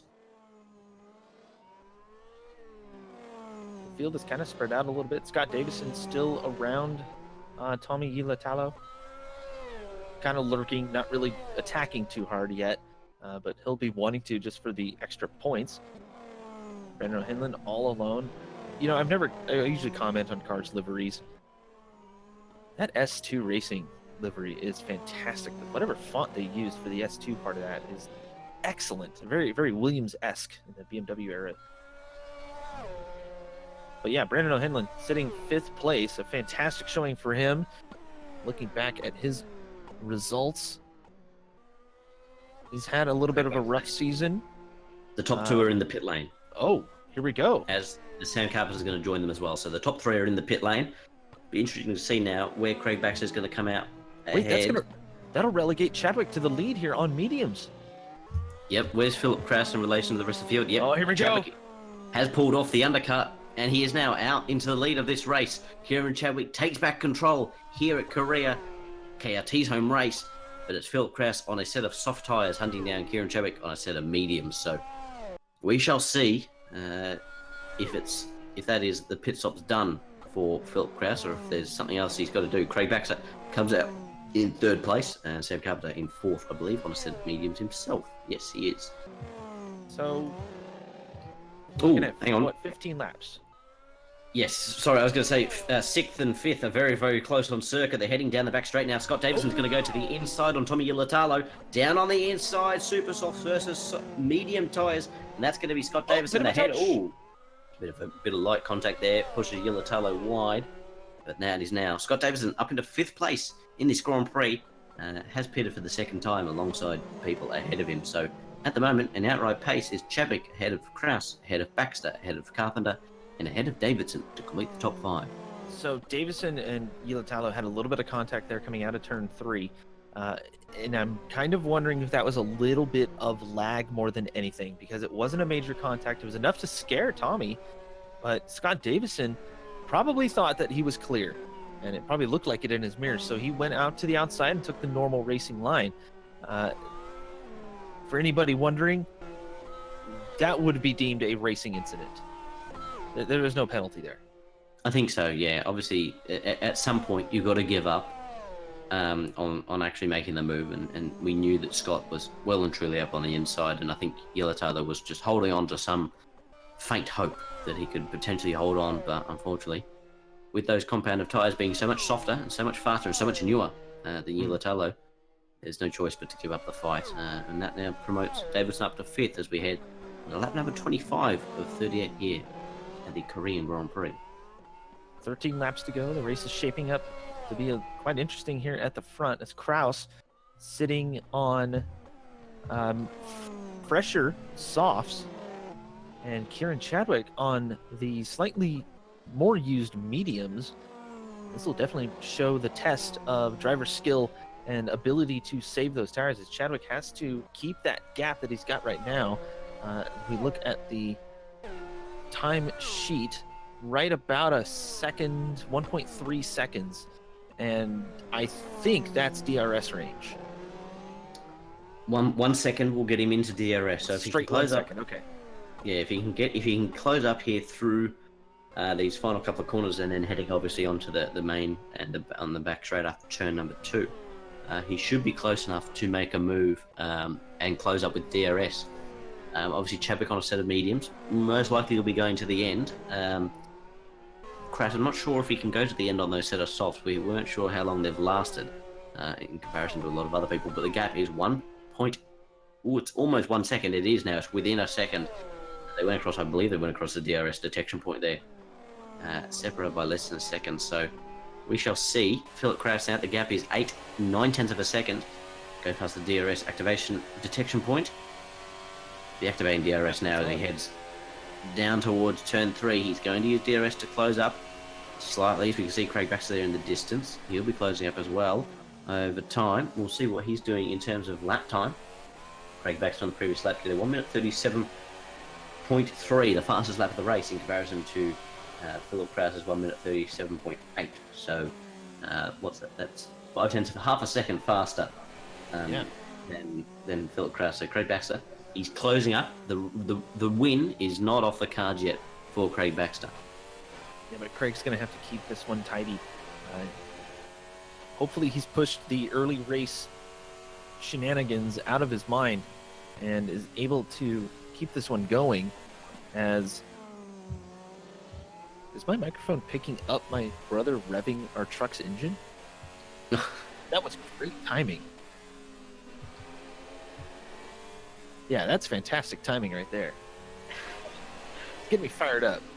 I don't know if it would be as loud as the V6 turbos we've currently got hurling around the track, but the gap between Kraus and Chadwick is 6.5 tenths of a second as they head through the final sector. We're on board with Philip Kraus, the American, number 99, Zesty Racing car.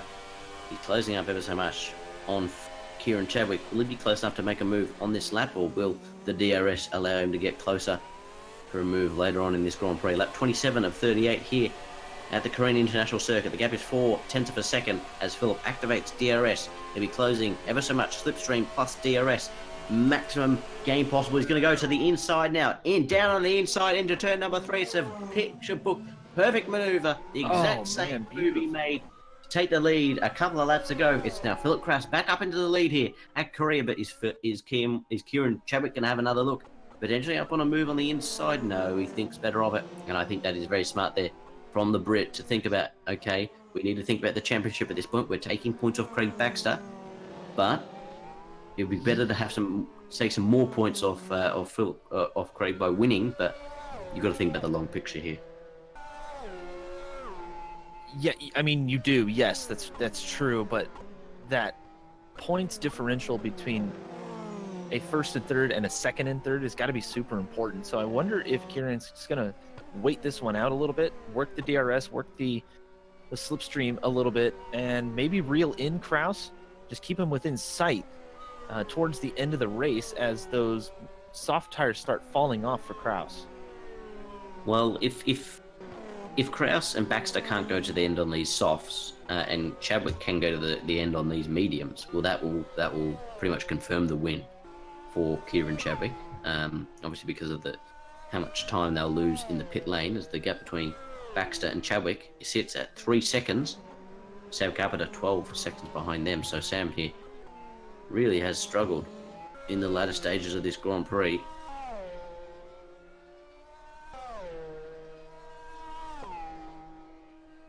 Just kind of cycling through the field right now, and everybody else is fairly spread out. It's kind of the pointy end of the field is the place to be at this point. We should mention Nick Brackey, it's Philip Kraus's teammate, sitting 9th, so he'll be getting, I believe that's his first points of the season. It'd be his first points for Zesty Racing. He did score a 9th in Austria, but was racing as a reserve at the time before he was picked up by my team. Number 98, so number 99, number 98, racing in the number 5 at the moment. The mod is yet to be updated, but that I believe will change for the next race at Hungary, which I believe is next weekend as well. So racing aplenty, but we still got 11 laps to do here of this Korean International Circuit before we're done. For round number 10, Philip Kraus leads ahead of Kieran Chadwick and Craig Baxter, completing the top 3.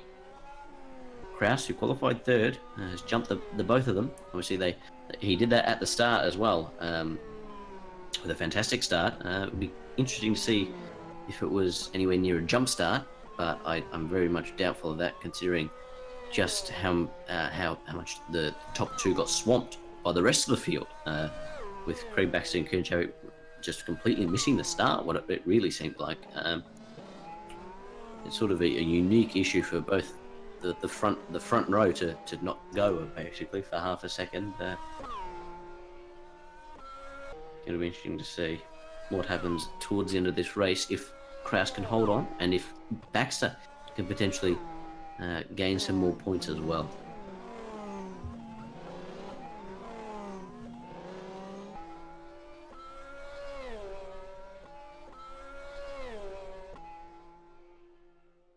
Just kind of keeping an eye on this lead gap, as Kieran has kind of fallen off a little bit more than I thought he would. Showing a 1.4 second gap right now. Craig Baxter starting to loom in the background there. DRS will become an integral part of this race here at the front. as we now have about 10 laps to go. Kieran probably looking to manage to get behind him and save those tires for as long as he can. And he's been on those tires a significant amount of time. So we'll be seeing just how long these mediums can go as he starts to lay a little bit of rubber down there. Kraus, though, looking super clean and very comfortable in the lead. And he's just pounding out the laps as much as he can, trying to keep that one in the black, where the most grip is, as the groove has sort of worked in here quite nicely.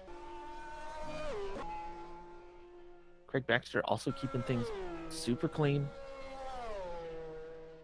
Just pounding in the laps and trying to get as close as he can to start the DRS work. Hopefully he doesn't wait too long, as the laps are starting to wind down a little bit. Sam Carpenter in fourth, sitting comfortably. Not quite sure how he's going to end up. He's also on medium tires, so he might be betting on Kraus and Baxter needing to come into the pits. But he is sitting a whole 21 seconds back. So Carpenter probably just going to slot himself into fourth for a solid finishing position. And just kind of looking to gain some valuable points. He took fourth at Silverstone, has had 3 other fourth place finishes, and just looking to build on that solid third place in the championship. He's only 13 points behind Kieran Chadwick, but it's really just trying to make up points on Craig Baxter more than anything, and just keeping as close as he can to him. And I have to wonder if he's just betting on Baxter's tires not lasting till the end of the race. Now, Craig is known to save his tires for a long time. He's not hard on his car at all. He somehow is able to set up the car to where it doesn't eat him alive at all. Yeah, it is. Obviously, a lot of that comes down to the setup and how you can manage to keep the car going for such a long time. But it's a fine art, and if you can get it right, it can pay off in the long run.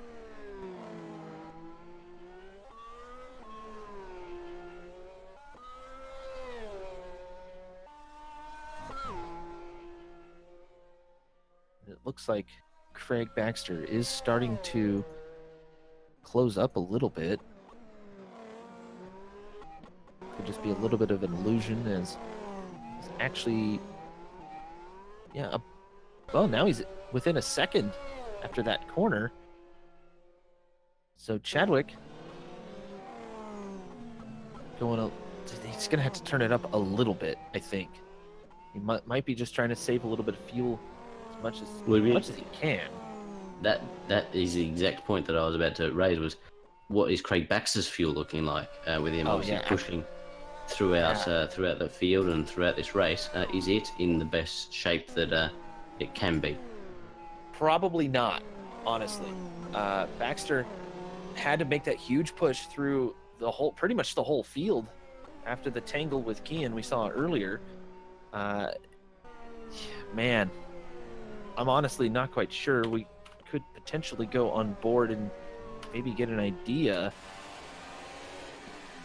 Doesn't have any warning lights going or anything. And if he's short shifting is always a vital clue that drivers are struggling. No, he is short shifting like crazy right now until he gets into the really high top speed stuff. But I mean, he's in a higher gear than he should be through most of these corners. So he's trying to save as much fuel as possible, as Chadwick got a little bit squirrely there on the exit.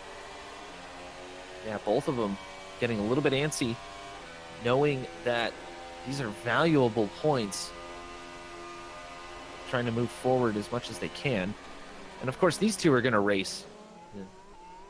Baxter does not like being behind. He's more or less a leader, but man, he is short shifting like crazy. Scott Davison diving into the pits again. And he had super softs on, so obviously those aren't going to make it to the end. No, there's no real chance of that happening. But we can see now Craig Baxter is closing up on Kieran Chadwick. Potentially a move being made, or a move in the making here. But we'll see if Kieran will defend it hard, or if Craig Baxter will be able to breeze past. But tyres as well will also play a factor, as well as the fuel. Obviously, No, Kieran there on the mediums against Craig Baxter's softs. I have to bet on the fact that Kieran will defend.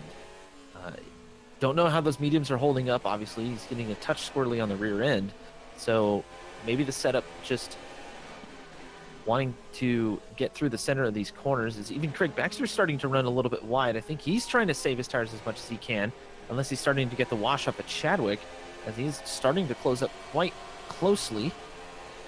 Take a look at the timing. He's within a second, so the letterbox should start to open for Craig Baxter. Yeah, along this back straight, it'll be in full effect, especially with some slipstream, like we saw Philip Kraus take the lead off Kieran twice at the exact same corner into the braking zone of turn number 3. DRS activated. Craig Baxter is in the slipstream. Here he comes. Kieran's going to defend to the inside. Craig Baxter going to be forced to try and go round the outside now into turn number 3. They're getting very close together, and they're going to make contact there between the two of them. They're going to be still side by side, though, as they head now down towards turn number 4. I think Craig Baxter, though, he's going to be pulling ahead of Kieran Chadwick. No, they're still going to be side by side. Chadwick can try and go with the switchback maneuver into turn number 4. Craig Baxter, though, has moved himself up into second place in this Grand Prix. The question is, will he be able to keep the tyres and the fuel together to get himself to the end of the race in the position that he currently is sitting himself in? Oh, a little bit too far outside there for Craig Baxter, starting to push the track limits a little bit. And he's got to be still kind of fired up throughout the whole race. He's, Craig doesn't tilt, but he does get very passionate, if you will, behind the wheel. Yeah, that's probably, yeah. Yep, we'll go with that. That's a fair assessment, I think. Yep. Jeff Jacobs comes in the pit lane, sitting in 10th place at the moment. Has lost a place to Nick Brackey now. So Nick Brackey, Zesty Racing, up into the points with 2 cars currently sitting at the points. The both ends of the points spectrum, the most and the least points you can gain while sitting in the top 10. Jacobs now going to come out in the pit lanes and has to be now lapped by the field. The top 3, that is. I've also been kind of keeping an eye on Sam Carpenter. He is kind of far behind, about 11 seconds behind the top 3. So on the mediums, though, again, betting on Baxter and I believe that was Kraus.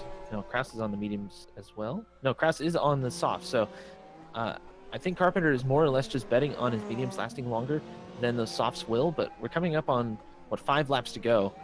Actually, we're coming up on 4 laps to go. I'm thinking that the bet is going to quite pay off. It's a stretch, but I have been impressed by how much Kieran Chadwick has been able to keep with Craig Baxter here. Craig Baxter probably struggling on fuel, as we have hypothesised throughout the entirety of this Grand Prix so far.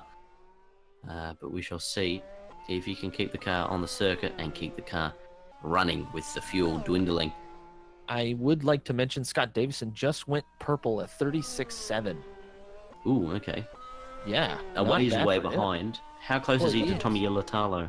Ilatalo, he's about 15 seconds behind, but okay, still, that's a stretch. It is a stretch. The last lap, though, he made up 3 seconds. Oh, well, maybe it's not as much of a stretch as we were thinking. But we'll see how tyre wear progresses throughout the race.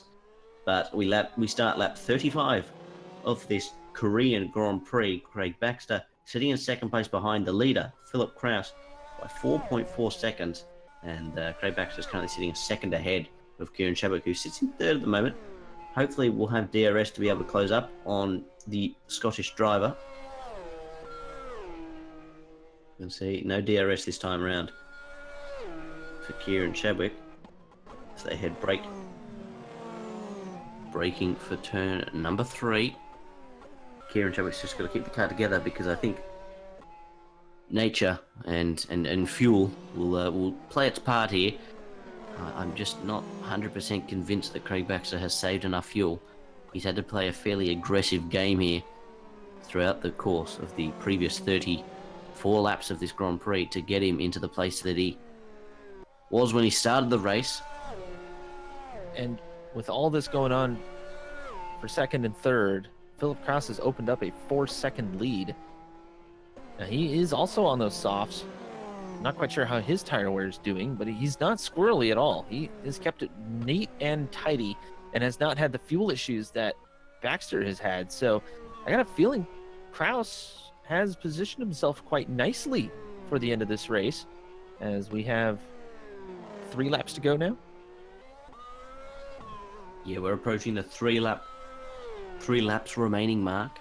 Philip Kraus will be starting lap 36. That'll be the sign that we only have 3 laps to this Grand Prix. There we go. We've got 3 laps left in this Grand Prix. Craig Baxter leads Kieran Chadwick by 1.6 seconds.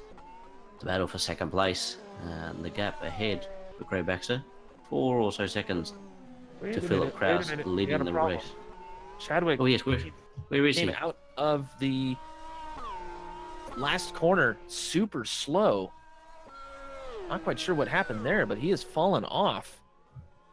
He's dropped off massively, has Kieran Chadwick on Craig Baxter. The gap is now sitting at, I believe, 4 seconds. So it seems as though that battle has diffused. Craig Baxter is going to secure himself second place. Again, we're assuming that his fuel is good and his tires are okay as well. Might have to have a chat with him and see how that went down, as Chadwick is probably kicking himself a little bit, but a solid 3rd place all around, as KRT having a good showing here. They're kind of looking to make sure that the gap doesn't get too big here as we move into the last 6 races of the season.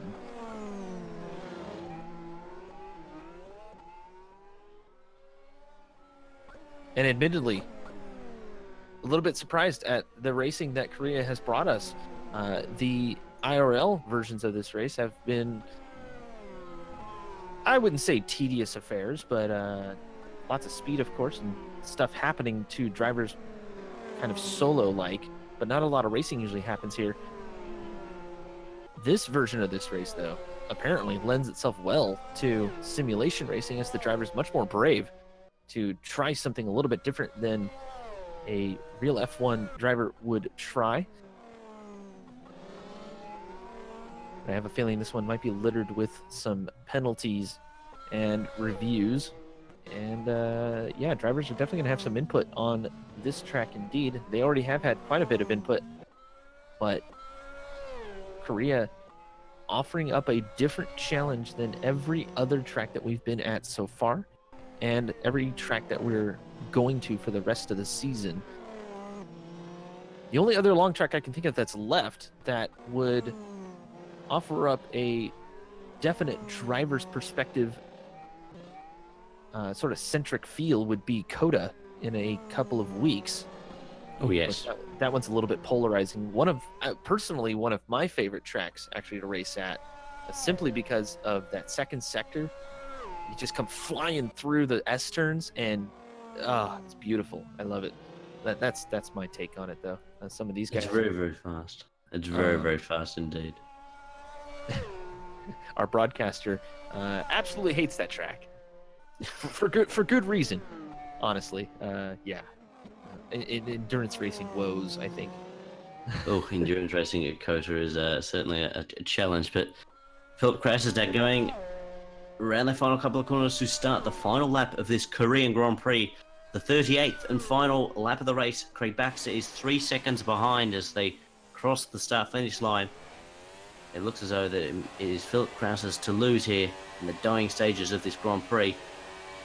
Kieran Chadwick is a ways back behind Sam Carpenter, though, even further behind him as well. So Sam Carpenter really struggling in the latter stages of this race. There's no real close battles on circuit. Nick Brackey is 3.4 seconds behind Kevin Turner, so that's potentially the only place where we may see a position change. The gap is 2.8 at the front. Philip now heads into turn number 4 for the final time in this Korean Grand Prix. Got to get through these complex of corners. The whole second sector can be very treacherous on tires that are going away. Baxter kind of looming, keeping him honest more than anything. About 2 seconds behind the leader in Philip Kraus. And I think it'll be a great thing to see a different color car atop the podium here, that bright orange and blue. Let's face it, it'll be beautiful at the top step.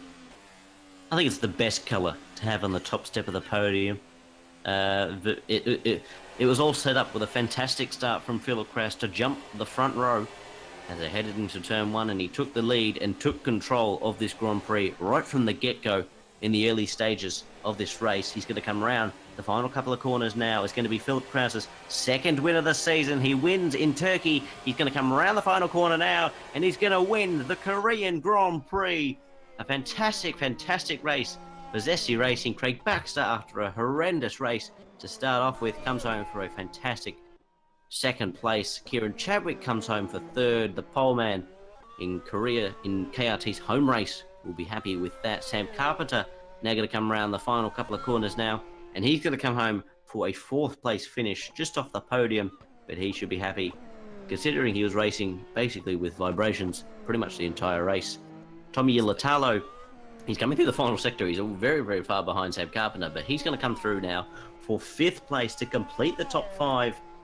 A fantastic, fantastic result for him, and that's going to be some valuable points there for Royal Blue Racing. Scott Davison, the other Defiance car, making his way through the final corners, gonna take home a sixth place. Solid finish for him, as he had, a couple of hairy moments throughout this race, but quite far behind is Asger Hebsgaard. He's slightly under attack there. Is that Kevin Turner behind him? Yes, that is Kevin Turner. So Asger needs to keep this one clean. Could be a slight race here as Kevin Turner's starting to close the gap. They're coming up on the final section of the track. Turner getting a little bit sideways. Chasing down Asger Hebsgaard. They come through the final corner. It won't be quite enough as Asger takes a solid seventh place. Kevin Turner in eighth. Well done by him, and Nick Brackey comes through with a ninth place there for the other Zesty car. And Brandon O'Henlin, a solid 10th place after a very rough race. He will be the last car on the track. 10 cars finish after a rough and tumble Korean Grand Prix. 17 cars started this race. And a lot of unfortunate incidents involving mostly driver mistakes, I would have to say. We had a couple instances where drivers spun, and we mentioned at the top of the broadcast that any mistake made at this Korean track would be punished by the track itself. Spin the tires up, get a little bit sideways, get up on the curb a little bit too much, and maybe fishtail it towards a wall. You are in treacherous waters indeed. But Philip Kraus taking home a very hard-earned win here, doing the obligatory donuts on the front stretch. It's kind of obvious that he has not had a lot of practice as he nearly parked it in the grass there, and he parks it right there at the start-finish line. Very excited is Phil Kraus, and well done by him. Craig Baxter, a very hard-fought second place after the bumping and banging that happened at the beginning. Claws his way up to second place. And Kieran Chadwick, of course, in the bottom step of the podium. Well done by him. A fantastic showing, as well as just trying to keep Craig within sight for the points. Well done to all the drivers. Greatly appreciate everything here. We're seeing if we can prepare the drivers to see if they're going to be up for an interview. But a fantastic result there for Philip Kraus to take his second win of the season, ahead of Craig Baxter and Kieran Chadwick coming through for third place. We'll see if we can grab the third place man. We'll just see if they're around.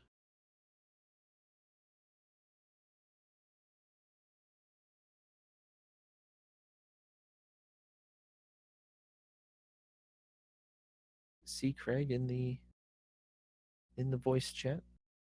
I see Phil in the voice chat. We might see if we can speak to the man who won the race. Just waiting. See if we've got everything. See if everything is set up.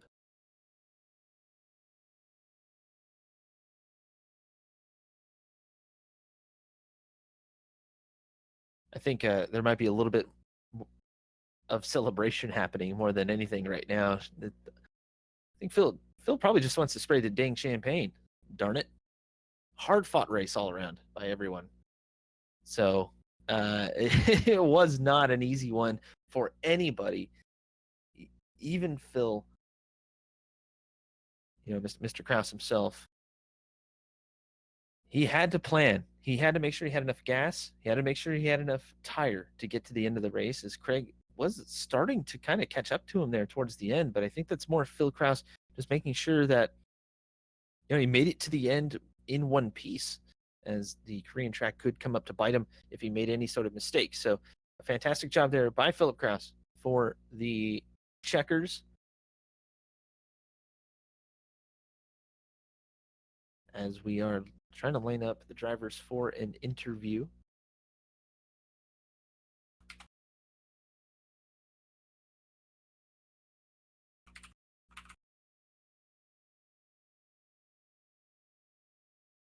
I'm pretty sure Zack is in DMs with Philip Krause. That is one of his drivers.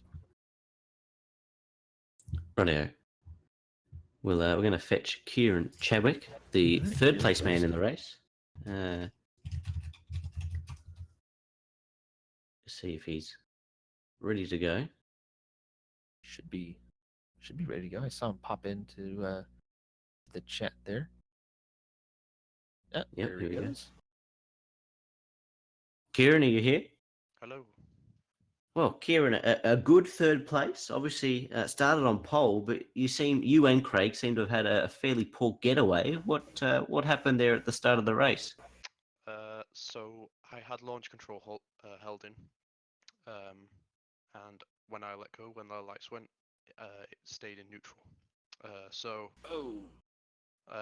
It happened, and within like a split second, I'm having to react, and all mayhem ensued behind me. Yeah. Yep. Yeah, I don't know why that's happened, and it never happened during practice, so I'm gonna have to try and figure that one out.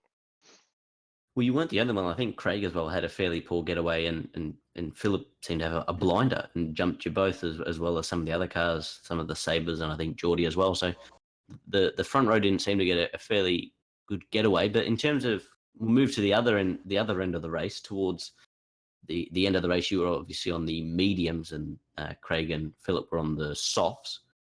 Did you not think that the softs would get to the end, or was it sort of a bit of too much of a gamble to go on those soft tyres? I flat out wouldn't have made it to the end. My tyre wear was dreadful, to say the least. Okay. I don't know why it's been that bad. But they can take softs probably more laps than I can take mediums. Right, so that's another thing I've got to figure out as well. Well, obviously, yeah, a good result, get you onto the podium is certainly good, especially to sort of salvage a result after the start, which relegated you, I believe, down to fourth or so behind the Sabres. I'll ask a cheeky little question in terms of did you happen to see what happened between Craig and Kenyon? I caught the end of the first incident where Kenyon was half spun. But then after that, Kenyon just went, right, I'm going for it. And then just mayhem ensued in front of me.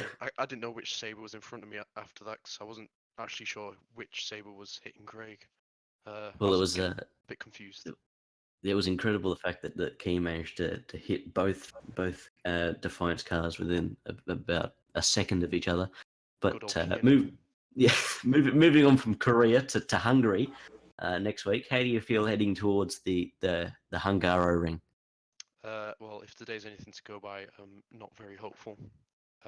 Right. Obviously, it's a high downforce circuit at Hungary in comparison to probably Korea with that long straight. Yeah, but still, tyre wear will probably be just as bad at Hungary, which will put me on the back foot once again.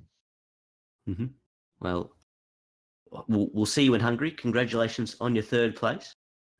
Yeah, we'll see you next week in Hungary. Thank you. Rightio. We'll see if we can grab second place man Craig Baxter probably had the most chaotic race of the entire field. But we'll see. That might be a little bit of an understatement. A touch Yeah. chaotic? Right, Just a he's touch. here.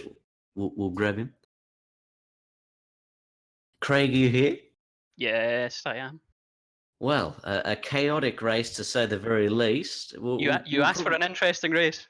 Yeah, we Well, certainly yeah, got it. we did. we got it straight from the get go. You and Kieran, sort of in comparison to the rest of the field, didn't seem to really go anywhere.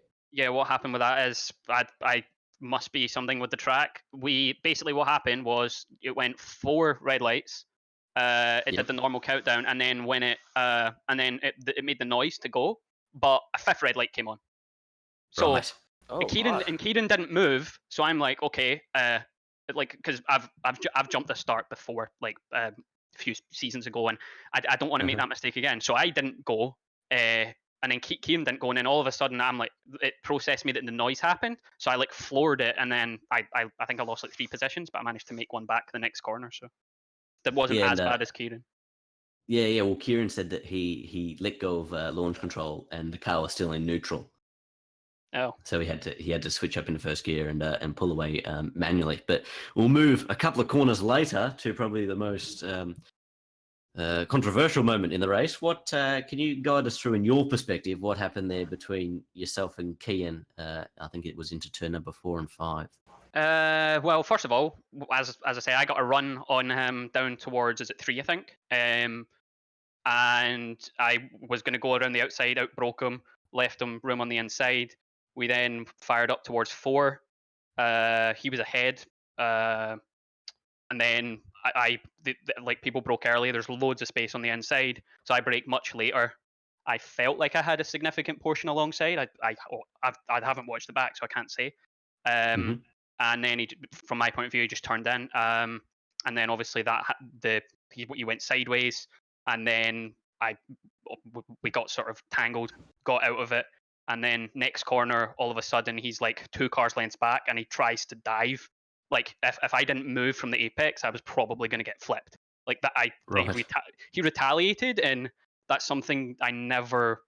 That's the worst thing to see on a racetrack. Like even if the first incident was my fault, I'll take blame if it was. But you don't retaliate. He then retaliated. I tried to move out the way to avoid him hitting me. I drove off the track completely 4 wheels, so he wouldn't hit me, and he came off the track and hit into me. So I mean, I don't really have words for what happened at the second part. As I said, if the first one was my fault, I'd take blame. I have to watch back, but you don't retaliate.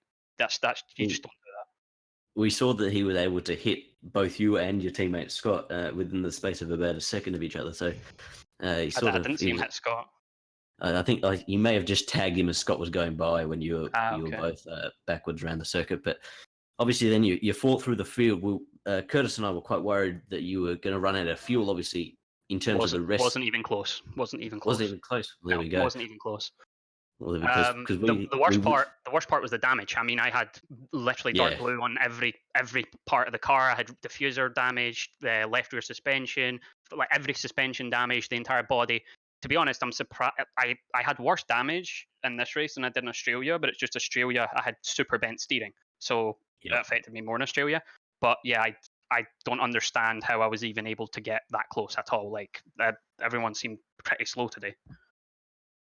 Honestly, I think that's more the track more than anything. It is a bit of a treacherous track, and by a bit I mean a lot. It's you yourself said that this one was definitely a driver's track, and a lot of mistakes were made. There's a lot of exit mistakes made. We saw famously Jordy's wires, who was very, very quick. He spun out right in front of me. Yeah, that smoke screen right in front of me. At least I didn't have to overtake him though. I think he had I think he hit Sam. I heard Sam saying he had an incident with Sam as well. Like they hit each other. Big one. Before that, so I don't know what happened after that. I think Jordy sort of went away. It's similar to what happened in. Similar to what happened in Silverstone. He got in an incident and then just sort of dropped down. So but obviously moving on from the Korean Grand Prix to Hungary. How do you feel heading towards the Hungaroring next weekend? Do not like the circuit, but it's probably my best in terms of pace. Well, there we go. Can we pencil you in for the win?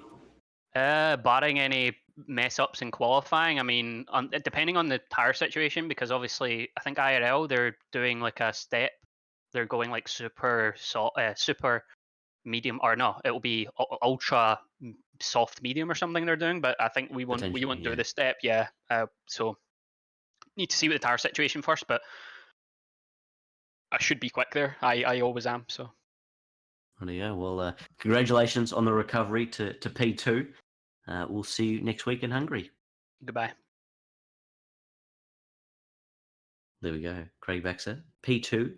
A fantastic recovery to get himself up into the podium after being backwards after turn number 5.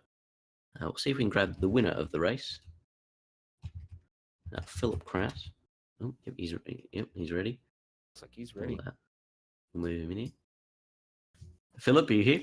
Hello. Well, another win to add to your collection this season. What about the? We'll start at the start of the race where you managed to get yourself into the lead of the race after starting on the second row. What were you thinking when the top two didn't move at the start of the race? I mean, first off, I didn't want to run right into the back of Kieran, so I sort of let out and lost the launch control.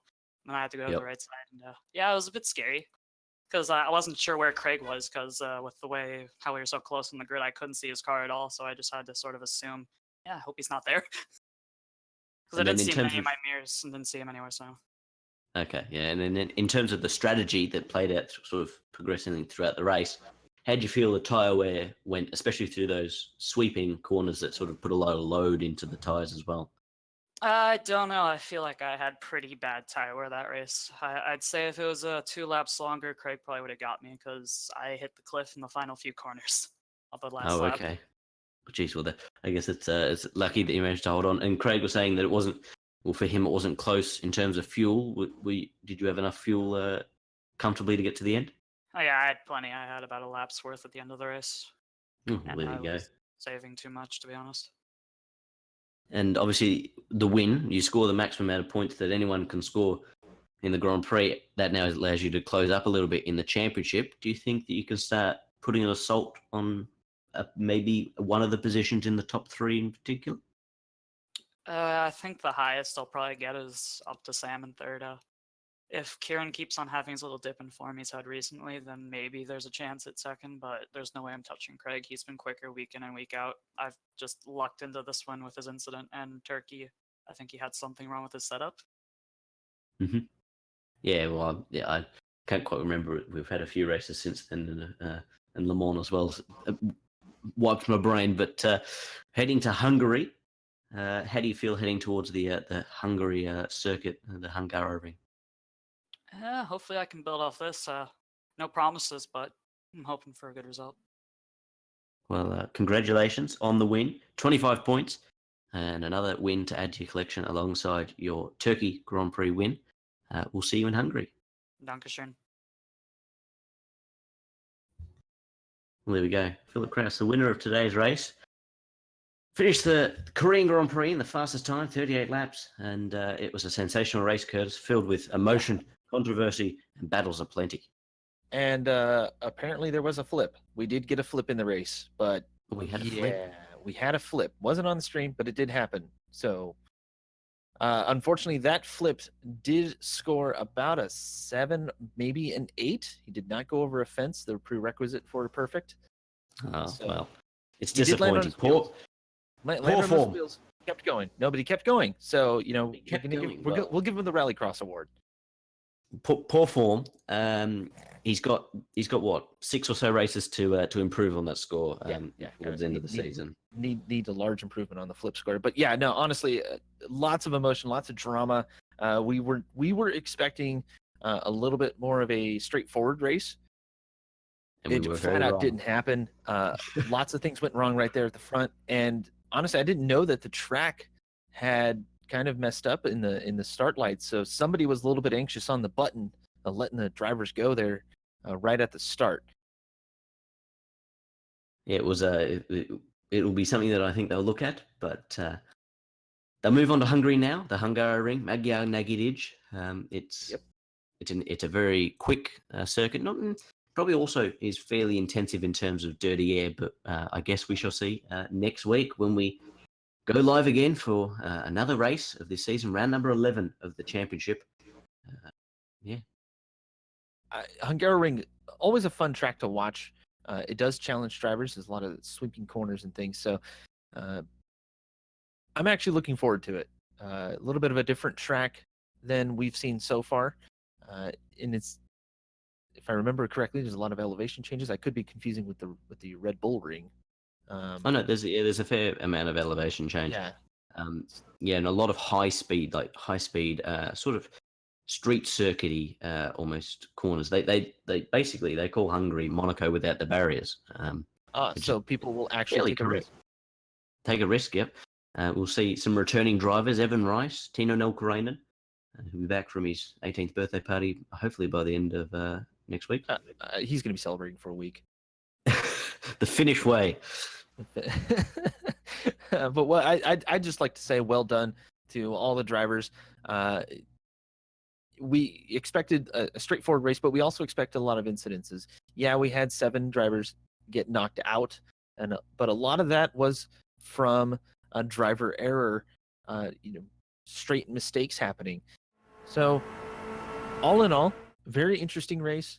Really shook some things up, and I think it brought out a lot of the skill that these drivers have that maybe would not have been seen at a different track.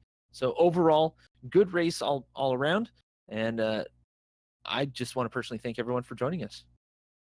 Yeah, thank you all. That's pretty much it from me. I guess anything you want to add, Curtis? Next week it'll get lit. Next week, Hungary. We shall see you then. Goodbye.